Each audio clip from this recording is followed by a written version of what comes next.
Native news Tamil நேயர்களுக்கு வணக்கம். சமீப காலமாக ஒரு சர்ச்சை ஒன்று போயிட்டுருக்கு. என்னென்னா, வீரப்பன் இறந்ததற்கு மாவோயிஸ்ட் இயக்கங்கள் சார்ந்த சில இடதுசாரி ஆட்கள் உள்ளே தீவிரமாக செயல்பட்டுருக்குறாங்க. அவங்க காவல்துறையின் வசம் வீரப்பனை கொண்டு போய் சேர்க்கிறதுக்கு அவங்க தான் காரணமாக இருந்திருக்கிறாங்க அப்படின்னு இவர் ஒரு விஷயம் அவரோட யூடியூப் சேனலில் டிஸ்க்ளோஸ் பண்ணதுனால, அதன் தொடர்பாக இவர் சொன்ன நபர்களில் சில பேர் அதுக்கு மறுப்பு தெரிவித்து, அதுக்கு இவர் ஒரு விளக்கம் கொடுத்து, இந்த மாதிரியான ஒரு விவாதங்கள் சமீப காலமாக இது நடந்துகிட்ருக்கு.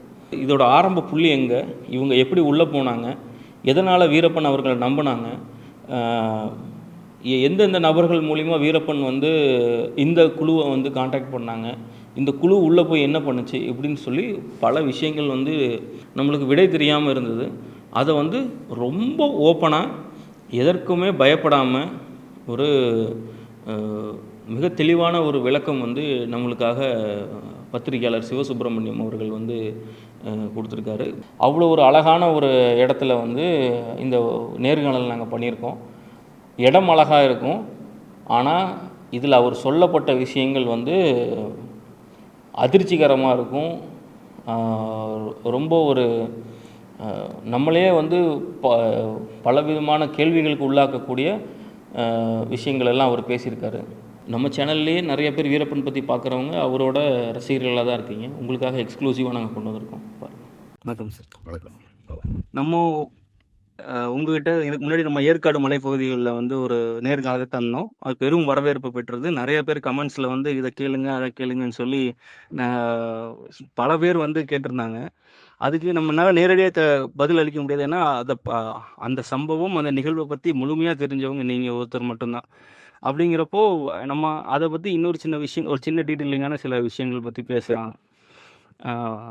இப்போது நம்ம வீரப்பனோட இறந்த அந்த சம்பவம், அவர் எப்படி இறந்தார், அதற்கு பின்னாடி யாரெல்லாம் இருந்தாங்க, அந்த எஸ்டிஎஃபோட ஆப்ரேஷன்ஸில் யாரெல்லாம் உள்ளே இன்வால்வ் ஆகியிருந்தாங்க அப்படின்னு சொல்லி நம்ம காணொலியிலே பேசியிருக்கோம். இப்போது உங்கள் சேனலில் இப்போ ரீசெண்ட் டைம்ஸில் நம்ம பார்க்குறப்போ கம்யூனிஸ்ட் இயக்கத்தை சேர்ந்த திரு விவேக் அவர்களுக்கும் உங்களுக்கும் நிறைய முரண்பாடான கருத்துக்கள் பகிரப்பட்டு வந்தது. அவர் ஒரு யூடியூப் சேனலில் பேசியிருக்காரு. நீங்கள் உங்கள் சிவா மீடியாவில் அதுக்குண்டான விளக்கங்கள் கொடுத்துருக்கீங்க. அதில் ரொம்ப கடுமையான விமர்சனங்களும் இருந்தது. நம்மளால் அதிர்ச்சி தரக்கூடிய சில தகவல்களும் இருந்தது. இந்த ஃப்ரிக்ஷன் ஏற்படுறதுக்கு என்ன சார் காரணம் இப்போ இந்த சமீப காலத்தில்? எனக்கு இந்த சிக்கல் இருந்தது. ஏன்னா நான் வீரப்பன் மரணம் தொடர்பான ஆய்வுக்காக நான் அவருடைய வரலாறை எழுதிட்டு அவருடைய கடைசி கட்டத்துக்கு வரும்போது மாவோயிஸ்ட் அமைப்போடு வீரப்பன் தொடர்பு வர்றார் அப்படிங்கிறது வரும்போது எனக்கு ஒரு பெரிய சிக்கல் வந்தது. ஏன்னா மக்கள் அமைப்பு, மாவோயிஸ்ட் அமைப்புங்கிறது மக்களுக்காக போராடக்கூடிய ஒரு அமைப்பு. இந்த அமைப்பை சேர்ந்தவங்க இதில் தொடர்பு இருப்பாங்களா அப்படின்னு முதல்ல ஒரு அடிப்படை சந்தேகம் வந்தது. அதில் உள்ளே போய் பார்க்கும்போது தொடர்பில் இருக்காங்க அப்படின்றது. அதுக்கு முன்னாலே இன்னொரு சிக்கல் என்ன வந்து பார்த்தீங்கன்னா, உண்மை அறிவு குழு ஒன்று அக்டோபர் 18 அன்னைக்கு வீரப்பன் சுட்டுக் கொல்லப்பட்டதாக தமிழ்நாடு காவல்துறை அறிவித்த அடுத்த ஒரு சில நாள்களிலேயே இந்த இடதுசாரி அமைப்புகளோட தொடர்பு இருக்கிற சேலத்தை சேர்ந்த வக்கீல் ஹரிபாபு, தமயந்தி அவங்க தலைமையிலான ஒரு டீம் உண்மை அறிவு குழு அப்படின்னு ஒரு குழு ஆரம்பித்தாங்க. அந்த குழுவில் பேராசிரியர் மார் சொல்லிட்டு ஒரு 18 பேர் கலந்துட்டாங்க. ஆந்திரா, கர்நாடகாவிலிருந்தெல்லாம் பலர் வந்திருந்தாங்க. இந்த அமைப்பு வீரப்பன் விஷம் வைத்துத்தான் கொல்லப்பட்டார் அப்படிங்கிறத ஆணித்தரமாக அடித்து சொன்னாங்க. அதுக்கு முன்பாகவே செங்கப்பாடி, அதாவது வீரப்பன் வாழ்ந்த இந்த மேட்டூர் குளத்தில் இந்த சுற்றுப்பகுதியில் இருக்கிற மக்களும் மோரில் விஷம் வச்சு கொண்டாங்க அப்படிங்கிற மாதிரியான ஒரு கதை இந்த பகுதியில் ஓட ஆரம்பிச்சது. ஏன்னா எனக்கு இதில் ஆரம்பத்தினதே சந்தேகம் என்ன, இதுவரைக்கும் நிறம், மனம், சுவை, அதனுடைய தன்மை மாறாத விஷம் எதுவும் இல்லை. ஏதாவது ஒன்று நம்ம காட்டி கொடுத்துரும். வீரப்பனுக்கு அவர் இறக்கிறதுக்கு 28-29 வருடத்துக்கு முன்னையே விஷம் மூலமாக கொள்றதுக்கு பல முயற்சிகள் நடந்திருக்கு. அதுலேருந்து தொடர்ந்து 25 வருஷமாக அவர் அந்த முயற்சிகள்லேருந்து தப்பிச்சிட்டு இருக்காரு. என்னோட ஒரு பல முறை நான் வாங்கிட்டு போன பரோட்டா சாப்பாடெல்லாம் சாப்பிடும்போதே அதை சொல்லியிருப்பேன். நான் யார்கிட்டையும் வெளியிலேருந்து வாங்கிட்டு வரக்க நான் சாப்பிட மாட்டேன், அவங்கள்ட்ட சாப்பிட வச்சுட்டு தான் நான் சாப்பிடுவேன், உங்கள்கிட்ட மட்டும் தான் நான் சாப்பிட்றேன் அப்படிங்கிற அளவில் பல முறை நாங்கள் 2 பேரும் பேசி சாப்பிட்ருக்கோம். அந்த விவகாரத்தில் கொள்ள முடியாது. ஏன்னா ஒரு வேளை வீரப்பன் பசியில் இருந்தாலும் சீக்கிரம் சாப்பிட்றாரு, ஆனால் சேத்துக்குள்ளி அவ்வளோ சீக்கிரம் சாப்பிட மாட்டேன். கொஞ்சம் தனிச்சு உட்காந்துருந்து எல்லாரும் சாப்பிட்டு முடிச்சதுக்கு பிறகு தான் சாப்பிடுவாங்க. அதுக்கான சூழல் என்னன்னு பார்த்தோம்னா, அந்த காட்டுக்குள்ளே தட்டு குறைவாக தான் இருக்கும். ஒரு 3 பேர் 4 பேர் சாப்பிட்ற அளவுக்கு தான் தட்டு இருக்குது. 2 3 பேர் சாப்பிடும்போது சேத்துக்குள்ளே ரிலீவ் ஆயிடுவார். அவர் தனியாக கடைசியாக தான் சாப்பிடுவார். அப்படி இருக்கும்போது 4 பேரும் ஒரே நேரத்தில் மோரை குடிச்சிட்டோ அல்லது தண்ணியை குடிச்சிட்டோ அல்லது சாப்பாட்டை சாப்பிட்டோ மரணம் அடைகிறதுக்கு அது மயக்க நிலைக்கு போகிறதுக்கு அது சாத்தியம் இல்லை அப்படிங்கிறது அடிப்படையில் எனக்கு நல்லா தெரியும். அடுத்ததாக இவங்க உண்மையறியும் கூட சொல்லியிருந்த அடிப்படையில் வீரப்பனம் ஊரான செங்கப்பாடி பக்கத்தில் இருக்கிற வாத்துப்பை கல்லாட்டை அப்படிங்கிற இடத்துல ஒரு கல்லிச்சி மரத்து கல்லாட்டைன்னு, அது கல்லிச்சி மரங்கள் நிறைந்திருக்கிற ஒரு கல்குன்று, இந்த மாதிரி இருக்கிற ஒரு கல்குன்று, அதில் தான் அவர் தங்கியிருந்தார். அந்த இடத்துல தான் பாயசம் வச்சு கொடுத்தாங்க. அதுக்கு ஒரு 1.5 கிலோமீட்டர் தூரத்தில் பறையங்காட்டு ஓடைன்னு ஒன்று இருக்குது. அந்த பறையங்காட்டு ஓடைக்கிட்ட கொண்டு வந்து அவங்கள எல்லாம் படுக்க போட்டிருந்தாங்க. இருட்டின பிறகு அங்கிருந்து காவிரி ஆற்றுக்கு தூக்கிட்டு போய் காவிரி ஆற்றிலிருந்து பரிசல் மூலமாக சிங்காபுரம் காட்டுப்பகுதிக்கு எடுத்துட்டு வர்றாங்க. இந்த 2க்கு இடைப்பட்ட தூரம் 10 கிலோமீட்டர். சிங்காபுரம் காட்டுப்பகுதியில் அவரை அடித்து உதச்சி சித்திரவதை பண்ணி சுட்டு கொண்டு அங்கிருந்து 8 கிலோமீட்டர் தூரம் காவிரி ஆற்று வழியாகவே சின்ன காவல் திட்டுக்கு வர்றாங்க.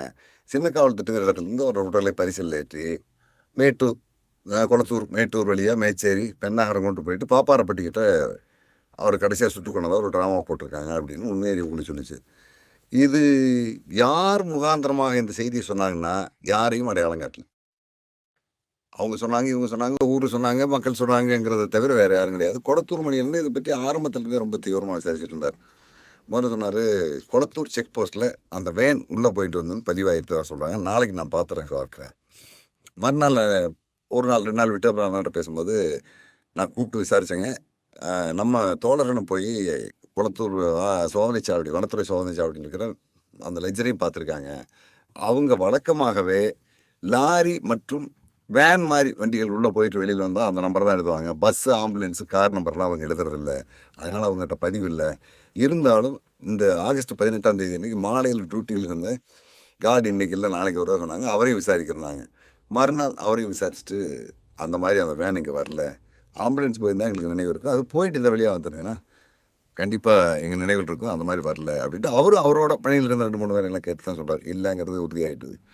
இன்னொன்று, சின்னக்காவல் திட்டு மாரியம்மன் கோயிலுக்கு பக்கத்தில் அந்த வேன் ஒரு குறிப்பிட்ட நேரம் நின்றுட்டு இருந்தது அப்படிங்கிற ஒரு செய்தி சொன்னாங்க. இந்த செய்தியை ஒரு 10 12 ஆண்டுகளுக்கு பிறகு நான் விசாரிக்கும்போது அந்த வேன் அங்கே ஒன்று நின்னது உண்மைதான், ஆம்புலன்ஸ். அது என்னன்னா, மாதேஸ்வரம் மலையில் அக்டோபர் 16ஆம் தேதி அன்னைக்கு ஒரு நபர், யாரோ வெளியூர்லேருந்து வந்த ஒருத்தர் ஹார்ட் அட்டாக்ல இறந்துறார், வயதானவர். இயற்கையான மரணத்தில் இறந்து போயிடுறாரு. அது 17ஆம் தேதி காவல்துறை எடுத்துகிட்டு போய் போஸ்ட்மார்ட்டம் பண்ணுறாங்க. அந்த உடலை அங்கேயே வச்சிடறாங்க. அது யாருன்னு விசாரிக்கும்போது தருமபுரி மாவட்டம் இந்த ஏமனூருக்கு அந்த பக்கம் இருக்கக்கூடிய நெருப்பூர் பகுதியை சேர்ந்த ஒருத்தர். அவருடைய உடலை மாதேஸ்வரம் மலையிலிருந்து பரிசல் துறை கொண்டு வந்து, இங்கிருந்து பெண்ணவாடி பரிசல் துறை கொண்டு வந்து, பெண்ணவாடி அல்ல, கோட்டையூர் பரிசல் துறை, கோட்டையூர் பரிசல் துறை கொண்டு வந்து அங்கிருந்து அவங்க பரிசல் எடுத்துட்டு போயிட்டாங்க. இதுதான் உண்மையறியும் குழுவும் வந்து வீரப்பன் போனதா சொல்றாங்க. ஆமாம், குழப்பம் வருது. அந்த பரிசல் துறையில், பண்ணவாடி பரிசல் துறை வந்து கொஞ்சம் மேடான பகுதியில் இருக்கும். வேன் கீழே வந்து பாடியாக ஏற்ற முடியாது. இந்த இடத்துல மாதிரி தண்ணி பக்கத்தில் வராது, அது கொஞ்சம் ஆழத்தில் இருக்கும்.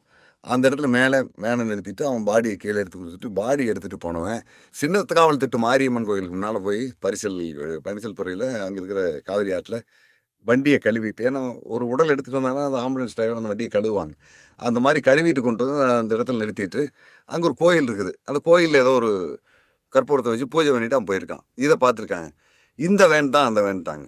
ஏன்னா ஆம்புலன்ஸ் எல்லாமே வெள்ளையாக இருக்கிறனால அந்த குழப்பத்தில் விட்டாங்க. இது ஒரு 15 வருஷத்துக்கு பிறகு தான் எனக்கு தெரியுது. அப்போ இந்த வேனுக்கும் அந்த வேனுக்கு சம்மந்தம் இல்லை, குளத்தூர் செக் போஸ்ட்டையும் சொல்லிட்டாங்க. இங்கேயும் இந்த நிகழ்வு நடந்துட்டுது. இது யார் சொல்கிறாங்கன்னா, கர்நாடக காவல்துறையில் இருக்கக்கூடிய அதிகாரிகளே சொல்கிறாங்க.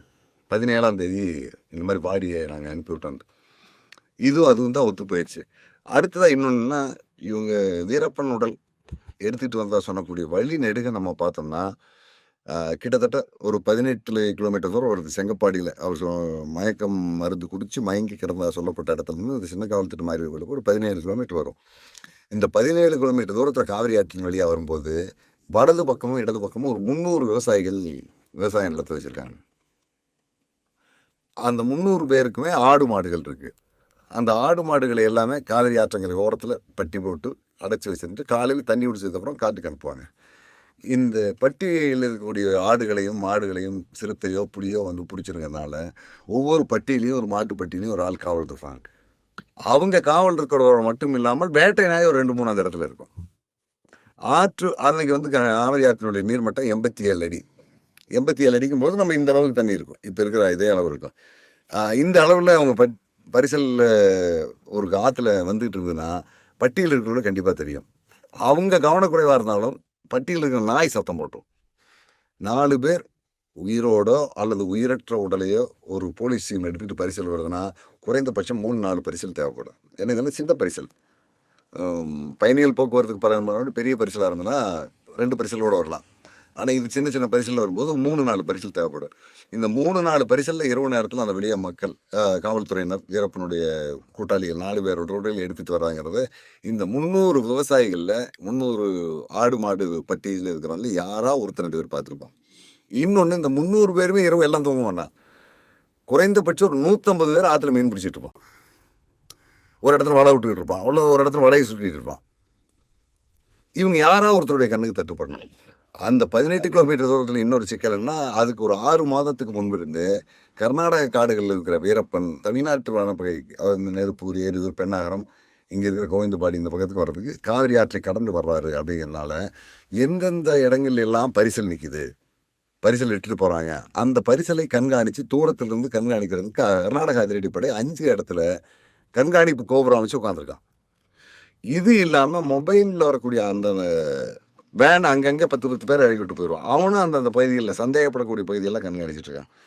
விவசாயிகளை ஏமாற்றிட்டு வந்தாலும் கர்நாடக காவல்துறை அதிரடிப்படையை ஏமாற்றிட்டு தமிழ்நாடு அதிரடிப்படையினர் இந்த இடத்துல வீரப்பனுடைய உடலை இங்கே கொண்டாந்துருக்க முடியாது. சரி, இது எல்லாமே சாத்தியமானாலும் கூட குளத்தூர் மேட்டூர் வந்ததுக்கு பிறகு அடுத்ததாக வலது பக்கம் திரும்பினா ஈரோடு மாவட்ட காடுகள், அந்த இடத்துல அந்த ஆப்ரேஷன் காட்டிக்கலாம். இங்கிருந்து வாயிலிருந்து தலையை சுற்றி திரும்ப இந்த வாய்க்கு கொண்டு வர மாதிரி தருமபுரி மாவட்டம் பாப்பாரப்பட்டிக்கு கொண்டு போக வேண்டிய அவசியம் என்ன? அதுக்கு சாத்தியமே இல்லை. இவங்க அந்த பகுதி எந்த தொடர்பும் இல்லை. அப்போ வீரப்பன் அந்த பகுதிக்கு போயிட்டு வந்துட்டு இருக்கார். அதை வச்சு தான் அந்த இடத்துல ஏதோ நடந்திருக்கு அப்படின்னா முதல்ல இந்த கதையை விட்டுட்டு நம்ம வேறு இடத்துக்கு போகணும், ட்ராக்கு போகணும் அப்படிங்கிற முடியல.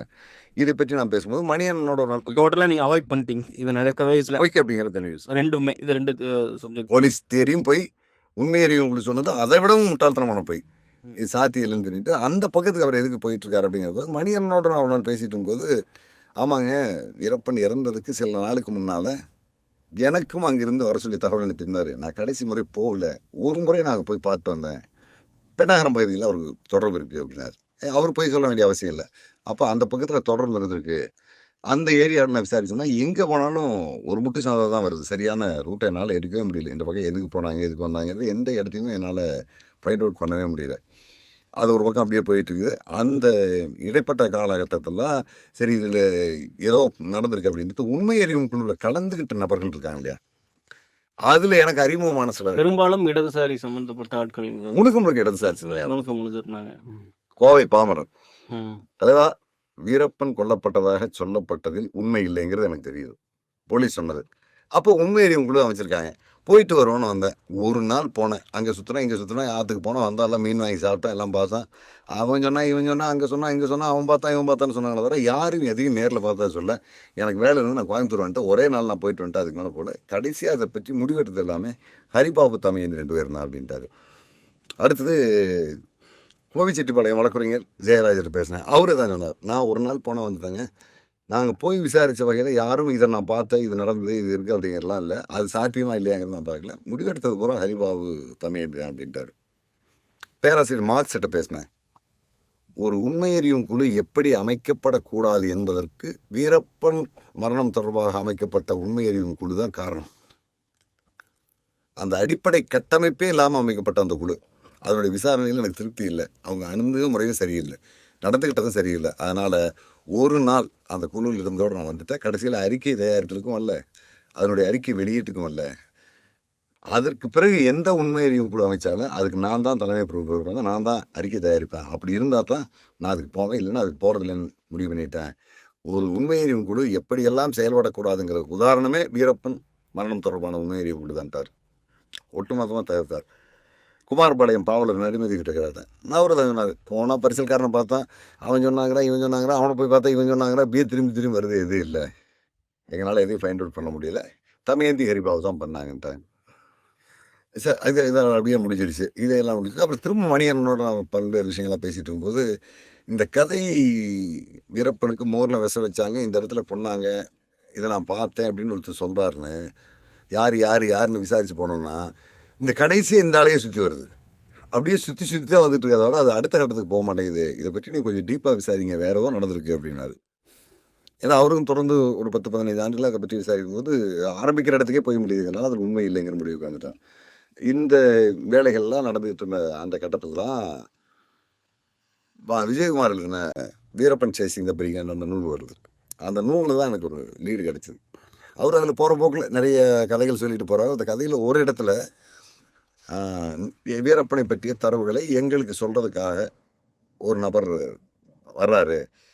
அவர் வந்து அந்த பகுதியில் இருக்கக்கூடிய ஒரு கிராமத்தை சேர்ந்தவர், பட்டப்படிப்பு வரைக்கும் படித்தவர், வெளியுலக தொடர்பு நிறையா உள்ளவர், நிறைய ஆர்வம் உள்ளவர், திறமையானவர். அவருக்கு பொருளாதார வசதியும் சரியான கல்வி வசதி இல்லாத ஒரு பின்தங்கிய நிலையில் இருக்காரு. இவர் வீரப்பனுக்கு உறவினரும் அல்ல, வீரப்பனுக்கு எதிரியும் அல்ல, வீரப்பனை காட்டி கொடுக்க வேண்டும் என்ற எண்ணம் கொண்டவரும் அல்ல. இவரை கொம்பு தூக்கி என்ற இடத்தில் வீரப்பன் சந்திக்கிறாரு. சந்திக்கும் போது வீரப்பனுடைய நடவடிக்கைகள், அவனுடைய குழு எப்படி அப்படிங்கிறதெல்லாம் பற்றி நிறைய சொல்றாரு. சொல்லிட்டு எங்களுடைய உளவுத்துறை காவலர் பாண்டிக்கண்ணன் மூலம் ஏற்பட்ட நட்பின் அடையாளமாக தான் அவர் எங்களுக்கு தகவல் சொல்ல வந்தார். அவர்கிட்ட நான் அந்த மாதிரி கேள்வி கேட்டேன், இந்த மாதிரி கேள்வி கேட்டேன், அவர் சொல்கிறதால உண்மையான நான் ஆய்வு பண்ணி பார்த்தேன் அப்படின்ட்டு நிறைய கதை எழுதிட்டு கடைசியாக அவருக்கு அவருடைய குடும்ப சூழ்நிலை தெரிஞ்சுட்டு அவருடைய மனைவிக்கு ஒரு அறுவை சிகிச்சை நடந்திருக்கு, சின்ன குழந்தைங்க நின்றுருக்கு, அதனுடைய படிப்புக்கு உதவி கொடுக்கிற வகையில் நான் 1 லட்ச ரூபா பணத்தை கொடுத்தேன். அவருக்கு வாங்க மறுப்பிட்டார். ரொம்ப கம்பல் பண்ணி நான் அந்த பணத்தை கொடுத்தனுப்பேன் அப்படிங்கிற ஒரு செய்தி சொல்கிறார்.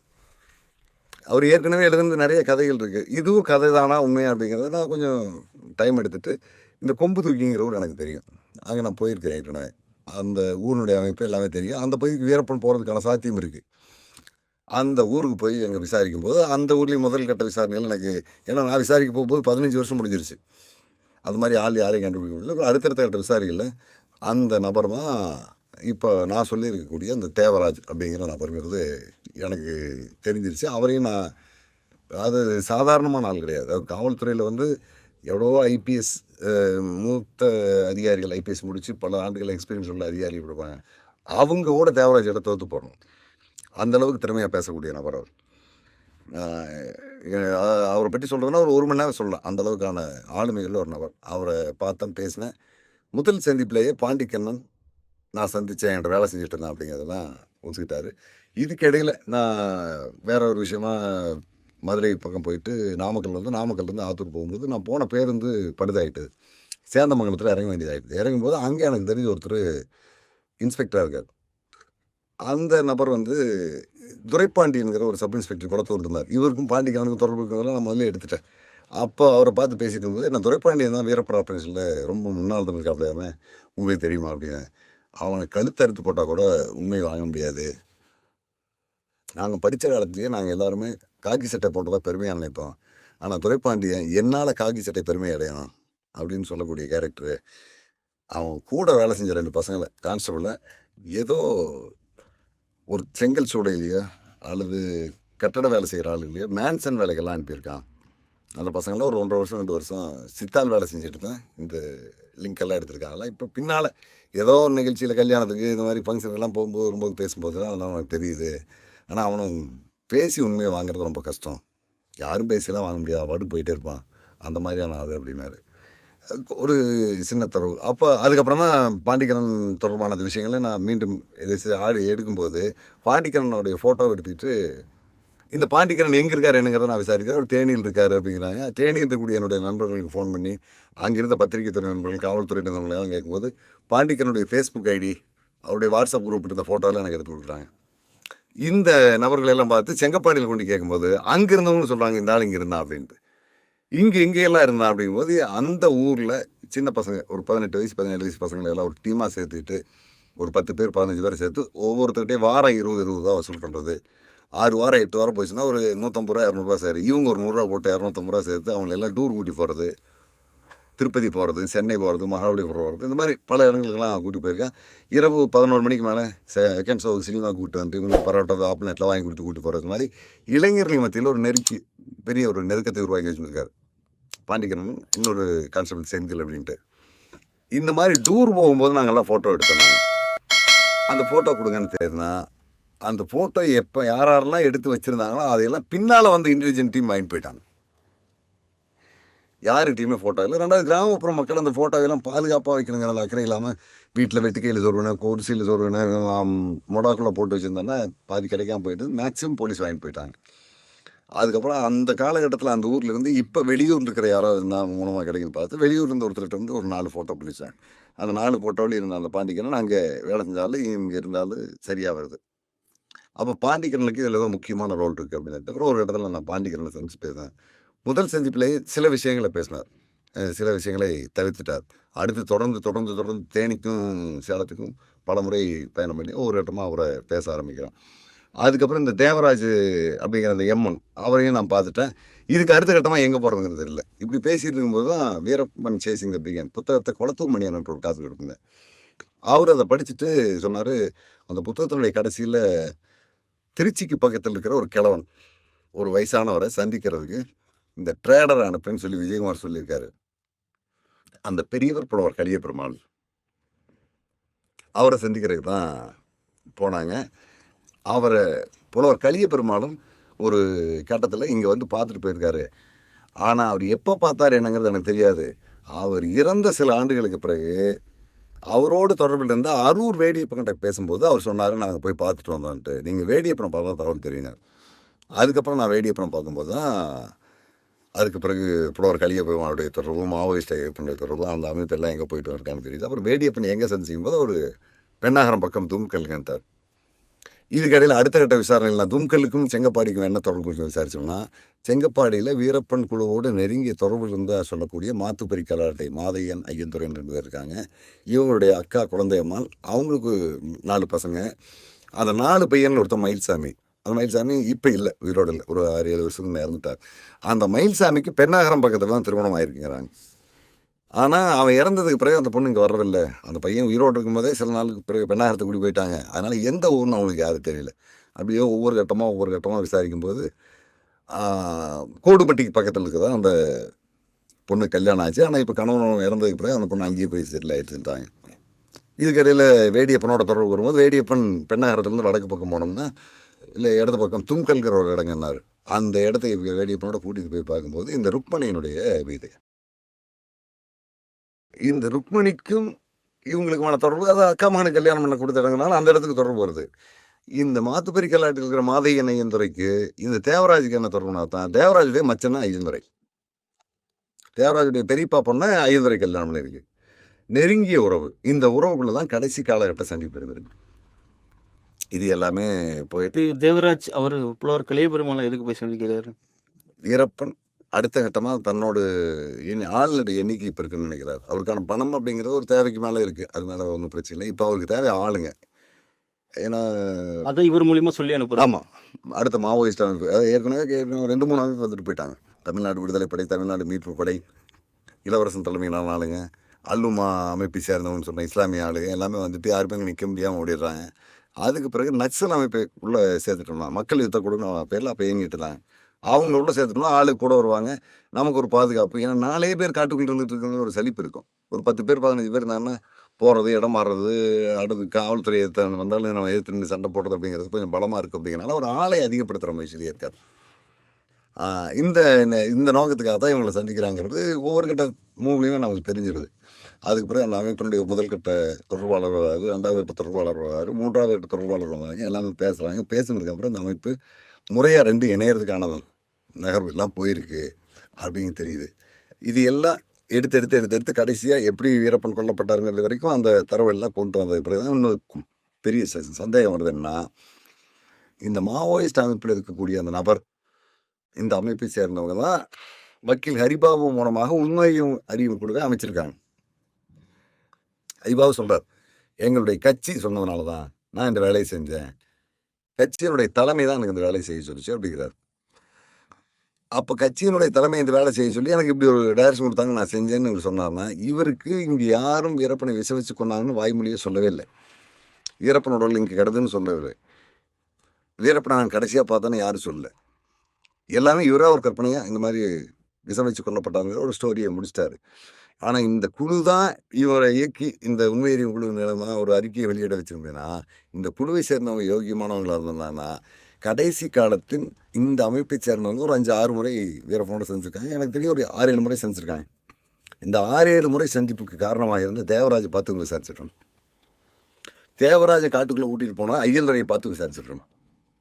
அல்லது அந்த தும்கல் இருக்கிற வீடு, இவங்க போய் சந்திச்சுட்டு வரக்கூடிய அந்த வீட்டை சேர்ந்த யாராவது ஒருத்தர் பார்த்து விசாரிச்சிருக்காங்க. அந்த வீட்டில் 3 பேர் பசங்க இருந்திருக்காங்க. தங்கான் ஒரு பெரியவர் இருந்திருக்காரு, அவங்க மனைவி இருந்திருக்காங்க, 2 மகள் இருந்திருக்காங்க.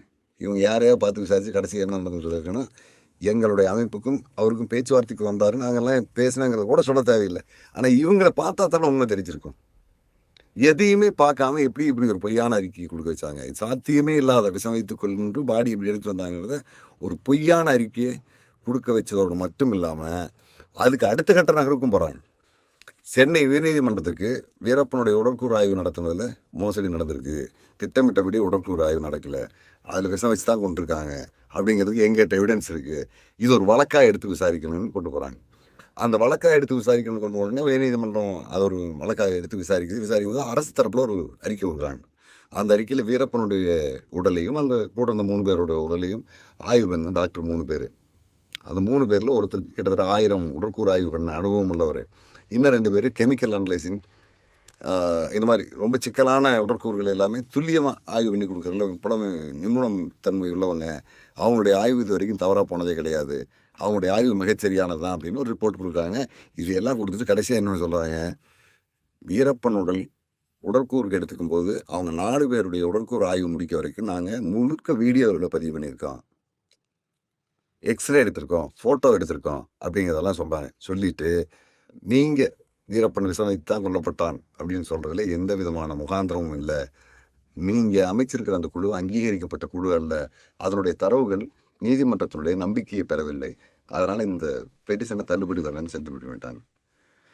இது என்ன காரணம் பார்த்தீங்கன்னா, நாங்கள் கோர்ட்டுக்கு போனோம், கோர்ட்டை கவர்மெண்ட் இன்ஃப்ளூயன்ஸ் பண்ணி தள்ளுபடி வந்துச்சுன்னு சொல்லி ஒரு வெளி மக்களுக்கு ஒரு தோற்றத்தை ஏற்படுத்திடலாம். அடுத்ததா இது எப்படி நடந்ததுங்கிறதை பற்றி வேற யாராவது ஒருத்தர் மனு போட்டால் கூட இந்த மனுவை காரணம் காட்டி அந்த மனுவை தள்ளுபடி பண்ணிடுவாங்க. அப்போ வீரப்பன் கொல்லப்பட்டதில் என்ன நடந்திருக்கிறது எதிர்காலத்தில் யாராவது கோர்ட்டுக்கு போனால் கூட அங்கிருந்து கதவையும் அடைச்சி மூடிட்டாங்க.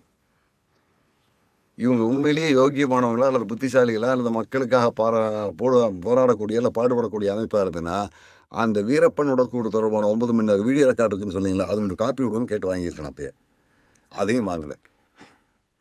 அப்போ இது எல்லாமே திட்டமிட்டு. சார், இந்த உண்மை அறியும் குழுவை வந்து அமைக்கிறதுக்கு என்ன மாதிரியான சூழ்நிலை அப்போ இருந்தது? எதனால இது அமைக்கிறதுக்கான காரணம்? அதுக்கு என்ன காரணம்? உங்களுக்கும் வீரப்பனுக்கு அண்ணன் தம்பி உறவா, சொந்தக்காரனா, இல்லது ஒரு மக்கள் தலைவரா? அவ்வளோ அவசரமா அந்த டைம்ல அது வந்து பண்ணணும். என்ன காரணம்? முழுக்க மாவோயிஸ்ட் அமைப்பினுடைய தலைமை பொறுப்பில், அதாவது அந்த கட்டத்தில் வீரப்பன் தொடர்புக்கான சந்திப்புக்கான அந்த தொடர்பில் இருந்த SM என்ற சுந்தரமூர்த்தி, அவரு தான் வக்கீல் ஹரிபாவுக்கு டைரக்ஷன் கொடுத்து சுடு அமைக்க சொல்றார். இந்த உண்மை அறிவுங்களோட கலந்துக்கிட்ட பலரை சுந்தரமூர்த்தி தான் ஃபோன் பண்ணி நீங்களும் அந்த உண்மை அறிவுங்களுடைய விசாரணைக்கு போயிட்டு வாங்கன்னு சொல்றாரு. இவர் சொல்ல வேண்டிய காரணம் என்ன? கடைசியாக பார்த்தா சுந்தரமூர்த்தி தான் வீரப்பனோடு பேச்சுவார்த்தை நடத்தி 2 அமைப்பும் இணைவதற்கான பூர்வாங்க வேலைகளுக்கு போயிருக்காரு. தமிழ்நாடு விடுதலை படையும் மக்கள் யுத்தம் குழுவும் இவங்களும் வீரப்பன் குழுவும் போயிருக்காரு. ஒரு 3 அல்லது 4 சந்திப்புக்கு போனதுக்கு பிறகு இவர் மூலமாக அந்த சந்திப்புக்கான வேலைகள் நடந்துட்டு இருக்குது. இது எல்லாமே இன்னும் சொல்லப்போனால் கொம்பு தூக்கியில் வீரப்பனை அந்த ட்ரேடரை சந்தித்ததிலிருந்து தும்கல் காட்டில் நடந்த அனைத்து சந்திப்புகள் தொடர்பான அனைத்து விவகாரங்களையும் இந்த தேவராஜ், அது இந்த M1 அப்படிங்கிற அந்த ட்ரேடர் அப்படிங்கிற அந்த தேவராஜ் அத்தனையும் அவரை பின்னால் இருக்கக்கூடிய SI துரைப்பாண்டியன் சொல்லிகிட்டே இருக்கார். துரைப்பாண்டியன் அவருடைய ஒரு இன்டெலிஜென்ட் விங்கை தவிர வேறு யாருக்கும் இந்த விவரங்கள் தெரியாது. ADG விஜயகுமாருக்கும் SP செந்தாமரைக்கண்ணனுக்கும் தெரியும், மற்ற யாருக்கும் தெரியாது. மீதி கிட்டத்தட்ட ஒரு 750 தமிழ்நாடு அதிரடிப்படை வீரர்கள் முழுக்க அந்த ஒரு 1.5 ஆண்டு காலம் முகாமில் உட்காந்துட்டு மட்டும்தான் இருக்காங்க, வேறு எந்த வேலையும் செய்யலை. இவங்க 4 பேர் 5 பேர் மட்டும் இந்த டீமை வாட்ச் பண்ணிட்டு இருக்காங்க. அதிகப்படியான மேன் பவர் இருந்தால் வீரப்பன் வந்து மொபைலைஸ் ஆகிறதுக்கு வாய்ப்புகள் இருக்குது. அதனால் அங்கங்கே உட்கார வச்சுட்டு இவங்க மட்டும் இந்த நெட்வொர்க் பண்ணிகிட்டு இருக்காங்க. இந்த காலகட்டத்தில் என்ன கண்காணிக்கிறதுக்கு ராஜேந்திரன் ஒருத்தரை ஆத்தூரில் அப்பாயின்மெண்ட் பண்ணியிருக்காங்க. பாண்டிக்கரனும் எங்கள் கண்டிப்பாக வந்திருக்காரு. இந்த வேலையும் விட்டுருவாங்க. குளத்தூர் மணி என்ன கண்காணிக்கிறதுக்கு வெங்கடேஷ், ராசப்பன், சுப்பிரமணியம் ஒரு 3-4 பேரும் இருக்காங்க. அவங்களையும் ரிலீவ் பண்ணிடுறாங்க. யாரையும் யாரும் கண்காணிக்கல. எல்லாத்தையும் விட்டுட்டு எது கண்காணிக்கணும் தான் நேரடி தொடர்பில் இருக்கிறவனே இவங்ககிட்ட இருக்காங்கல்ல. முழுக்க இந்த ஆப்ரேஷன் அப்படியே கொண்டு போயிட்டுருக்காங்க. அதுலேயும் உயர் அதிகாரிகளுக்கும் துறைப்பாண்டியர்களுக்கும் நிறைய சிக்கல்லாம் வந்திருக்கு. இந்த ஆப்ரேஷன் எப்போ முடியுதுன்னு தெரியாது. ஆனால் சரியாக போயிட்டுருக்கு. நேரம் வரும்போது நான் அடிப்பேன். அது எந்த நேரம் எப்படின்லாம் சொல்ல முடியாதுங்கிற அடிப்படையிலே போகிறாரு. அதுக்கான சூழல் வரும்போது சரியாக அடிச்சிடறாரு. அடித்து வீரப்பனுடைய கதையை முடிச்சிடறாரு. அந்த கடைசி கட்ட பேச்சுவார்த்தையிலும் சரி, கடைசியில் வீரப்பன் வீழ்ந்த அந்த நேரத்திலும் சரி, கூட இருந்தது மாவோயிஸ்ட் அமைப்பு. மாவோயிஸ்ட் அமைப்புடைய பலர் இருக்கிறாங்க. அதில் 30-40 பேர் இருப்பாங்க தமிழ்நாட்டுடைய பொறுப்பாளர்கள். அவ்வளோ பேருக்கு அது தெரியுமான்னா தெரியறதுக்கு வாய்ப்பில்லை. கண்டிப்பாக ஒரு 4-5 பேருக்கு அது தெரியும். முழுக்க இப்போ இந்த நேர்காணல் கொடுக்குறாரு இல்லையா விவேக், அவருக்கும் சுந்தரமூர்த்திக்கும் அது தெரியும். இப்படி மாவோயிஸ்ட் அமைப்பை சேர்ந்த சுந்தரமூர்த்தி, விவேக் இவங்க எல்லாமே வீரப்பன் சந்திச்சு பேசியிருக்காங்க. இன்னும் அந்த குழுவிட்டு இருந்த பலர் சந்திச்சு பேசியிருக்காங்க. இந்த செய்தி அனைத்தையும் மறைச்சிட்டு அவர் மோரில் விசாரிச்சு தான் கொல்லப்பட்டார் அப்படிங்கிறத இவங்க ரொம்ப சிரமப்பட்டு ப்ரொமோட் பண்ணியிருக்காங்க. ப்ரொமோட் பண்ணி மக்கள் மத்தியில் நம்ப வச்சுட்டாங்க. இது அவங்க வெளியே சொல்லவே இல்லை. என்னடா இது இவ்வளோ ஒரு சிக்கலான விஷயமா இருக்கே, இந்த அமைப்பு இப்படிப்பட்ட அமைப்பாக இருக்குமா அப்படிங்கிற சந்தேகத்தோடு தான் அந்த அமைப்பை சேர்ந்த விவேக், சுந்தரமூர்த்திக்கு நேரடியாக பேசல, வழக்கறிஞர் ஒருத்தர் மூலமாக பேசினேன். அவரும் அதை ஒத்துக்கிறாரு. சுந்தரமூர்த்தி ஒத்துக்கிற மாதிரி விவேக்கும் நாங்கள் சந்தித்தோம், பேசணும், எல்லாம் உண்மைதான் அப்படிங்கிறத ஒத்துக்கிறாரு. இதுக்கெல்லாம் பிறகு தான் நான் அடுத்தடுத்த தொடர்புகளின் மூலமாக கிடைச்ச தகவல், ரேடியோப்பன் மூலமாக கிடைச்சது. தும்கல் காட்டு பகுதியில் அந்த தங்கானுடைய வீடுங்கிறது கடைசி வீடு. அந்த தும்கல்ங்கிற அந்த ஊரில் ஒரு 10-12 வீதில் இருக்குது. அந்த 12 வீட்டை கடந்து போனோம்னா ஒரு 1 கிலோமீட்டர் தூரத்தில் தங்கான்னு ஒருத்தருடைய கந்தன் அப்படிங்கிற ஒருத்தருடைய தோட்டம், வயல் இருக்குது. எல்லாம் சும்மா மானாவாரி விவசாயம் பண்ணக்கூடியது. அதுக்கு அடுத்ததாக தான் தங்கானுடைய நிலம் இருந்திருக்கு. தங்கானுடைய இடத்துக்கு பக்கத்தில் வெள்ளையன் ஒருத்தர் இருக்கார். இவங்க எல்லாருடைய தோட்டத்து நிகழ்வுகளையும் சந்தித்து பேசும்போது அந்த கந்தன் சொல்கிறாரு, எனக்கு வீரப்பன் 25 வருஷத்துக்கு முன்னே தெரியுறார். இங்கெல்லாம் வந்துட்டு போயிருக்காரு. கடைசியாகவும் என்னை பார்க்க வந்திருக்கான் வீரப்பன். எங்கள் சின்னாயிமா தான் தங்கான் தான் என்னை பார்க்க வேண்டாம்னு சொல்லி எடுத்துக்கிட்டான். ஆரம்பத்தில் வீரப்பன் சந்தம் கட்ட கடத்திக்கிட்டு இருந்த காலத்துலேயே எங்கள் ஊர் பசங்கள்லாம் அங்கே போய் சொந்தம் கட்டாட்ட போகும்போது ஒரு பிரச்சனையாகி நான் போய் பேசி எல்லாத்தையும் கூட்டிகிட்டு வந்தேன். வீரப்பன் யானத்தந்த வேட்டையாடி சொன்னதுக்கு பிறகு ஒரு கட்டத்தில் யானத்தந்த நின்று போனது பொருளாதாரத்தில் ரொம்ப பலவீனமாக இருந்தால் செலவு காசுன்னு சொல்லியிருந்தான். அப்போ நான் புளியங்காய் காட்டுக்குள்ளே இருக்கிற புளியங்காய் மரத்தையெல்லாம் குத்தகைக்கு எடுத்து அடித்து வியாபாரம் பண்ணுவேன். அப்போ வீரப்பனை என்னோட கூட்டு சேர்த்துக்கினான்னா அவனும் ஒரு 5-6 ஆளுகள் கூட்டம் தான், நானும் ஒரு 10 ஆளுகள் கூட்டு போனேன். எல்லாம் புளியங்காய் அடித்து கொண்டு போய் விற்றான். ஒரு 2000-3000 லாபம் கிடைச்சிது. அந்த வகையில் எனக்கு வீரப்பன் பலமுறை என்னுடைய வீட்டுக்கு வந்திருக்கேன். இங்கே கொண்டாந்து பொருள் எல்லாம் வச்சுட்டு பஸ் ஏறி தருமபுரி போவோம், பெங்களூர் போவோம், வந்துங்கிறதெல்லாம் எடுத்துகிட்டு போவோம். எனக்கு நல்லாவே தெரியுங்கிறார். அப்போ வீரப்பனுக்கு நெருங்கிய தொடர்புள்ள நேரம் தான் அது. ஆனால் அதிரடிப்படைக்கு அந்த காலகட்டம் வரைக்கும் தெரியல. கடைசி கட்டத்தில் ஒரு நெருக்குதலான சூழல் அந்த பக்கம் போகிறார். அந்த இடத்துலையே வச்சு இவங்க கதையை அந்த சமயத்தில் என்ன பகுதியில் தங்கியிருக்காரு இவர்? தங்கியிருந்தது முழுக்க செங்கப்பாடி பகுதி தான். செங்கப்பாடி வந்து குளத்தூர் போகிறோம்னா இப்போ 50 கிலோமீட்டரு. இங்கிருந்து மேட்டூர் 10 60, இந்த பக்கம் பெண்ணாகரம் 60, 120, பாப்பாரப்பட்டி போகிறோன்னா 150 கிலோமீட்டர் வரும். ஆனால் வீரப்பன் செங்கப்பாடியிலேருந்து காவிரி ஆற்றை கடந்து அந்த பக்கம் நடந்து போனோம் 2 மணி நேரத்தில் போயிடுவார். ஒரு 10 கிலோமீட்டர் தான் வரும். காட்டுக்குள்ளே அவ்வளோ பக்கமாக இருக்குது. நம்ம சுற்றி போகும்போது தூரமாக இருக்குது. அந்த அடிப்படையில் இவர் தனக்கு வரக்கூடிய தொடர்புகளையும் சந்திக்க வேண்டிய ஆளுங்களையெல்லாம் யாரை பார்க்கணும் அப்படிங்கிறது ஐயன்துறை கிட்ட சொல்லுவார். வெள்ளிக்கிழமை சாயங்காலம் 7 மணிக்கு கூட்டிகிட்டு வந்துருங்க. ஐயன்துறை தேவராஜுக்கு சொல்லுவார். தேவராஜ் இங்கே சொல்லுவார். தேவராஜ் இவங்கெல்லாம் தருமபுரி போய் பெண்ணாகரம் வழியாக தும்கல் போயிடுவாங்க. ஐயன்துறை அவங்க ஊர்லேருந்து மாரிக்கோட்டாய் வரைக்கும் பைக்கில் போயிட்டு மாரிக்கோட்டாயில் பரிசலில் காவிரி ஆற்றை கடந்து அங்கேருந்து பெண்ணாகரம் பரிசல் போயிடுவார். யாருக்கும் தொடர்பு இருக்கிறதே தெரியாமல் ஒரு நெட்வொர்க் நடத்திட்டு இருந்திருக்காங்க. இந்த நெட்வொர்க் மூலம் தான் வீரப்பன் வீழ்த்தப்பட்டிருக்கார். இதை முழுக்க தெரிஞ்சிருந்த அமைப்பு, இந்த மாவோயிஸ்ட் பொறுப்பாளர்கள், இந்த சுந்தரமூர்த்தி விவேக் எல்லாமே இதை பற்றி ஒரு துளி கூட உண்மை அறிவுகளுடைய அறிக்கையில் சொல்லல. அது அப்படி ஆறாம மறைச்சதற்கான காரணம் என்ன? இவங்க தான் அதில் இருந்திருக்காங்க. முதல்ல உங்களுக்கு தெரியாது. ஆனால் ஒரு கட்டத்துக்கு பிறகு சுந்தரமூர்த்தியையும் அதிரடிப்படை தூக்கி எடுத்து போய் மாப்பக்கூடல் இருக்கக்கூடிய சக்தி சூரனுடைய கெஸ்ட் ஹவுஸில் ஒரு லாக் பண்ணிடுறாங்க. அதுக்கு பிறகு இந்த அமைப்புன்றவங்களுக்கு கொஞ்சம் பேருக்கு தெரிஞ்சிருக்கலாம். ஆனால் எஸ்டிஎஃப்னுடைய டார்கெட்டு எங்களுக்கு வீரப்பன் மட்டும்தான், உங்களை பற்றி கவலை இல்லை, உங்களை நான் எதுவும் செய்ய மாட்டேன் விட்டுறேன்னு சொல்லிட்டு வீரப்பனுடைய கேம் மட்டும் முடிச்சு அவங்க விட்டாங்க. விட்டதுக்கப்புறம் ஒரு அவருடைய இயல்பான வாழ்க்கைக்கு போயிடுறாரு. போனதுக்கு பிறகு தான் இது ஏதாவது ஒரு வகையில் யாராவது ஒருத்தர் நோண்டுவாங்க. இப்போ நான் 20 வருஷம் கழித்து நோண்ட மாதிரி யாராவது ஒரு பத்திரிக்கையாளனுக்கு ரிட்டையர்ட் போலீஸ் ஆஃபீஸரோ இல்லை போலீஸ் இருக்கிற டீமாக நோண்டுவேன். அந்த புது வாய்ப்பை உருவாக்கக்கூடாதுங்கிறதுக்காக தான் விஷம் வைத்து கொல்லப்பட்டாருங்கிற ஒரு கதையை கிரியேட் பண்ணி அந்த கதைக்கான கட்டமைப்புகளை எல்லாம் உருவாக்கி அது ஒரு கமிட்டி போட்டு அந்த கமிட்டியின் மூலமாக ஒரு நூலாக வெளியிட்டு அதை அடிப்படையாக வச்சு உயர்நீதிமன்றத்துக்கு போய் உயர்நீதிமன்றம் மனுவை தள்ளுபடி பண்ணதுக்கப்புறம் இருக்கிற எல்லா கதவுகளையும் மூட வச்சிட்டாங்க. இப்போ நீங்கள் சொல்கிறத பார்த்தா வீரப்பனோட கடைசி நாள் அவரோட நாள் அன்னைக்கு சுந்தரமூர்த்தி அவர்களோட உத்தரவின் பேரில் தான் இவங்க வந்து உத்தும்கல் கிராமத்துக்கும் கூட்டிகிட்டே வந்திருக்காங்க. முழுக்க வீரப்பன் நீந்ததில் 99% பங்களிப்பு மாவோயிஸ்ட் அமைப்பை சேர்ந்த சுந்தரமூர்த்திக்கு இருக்கு.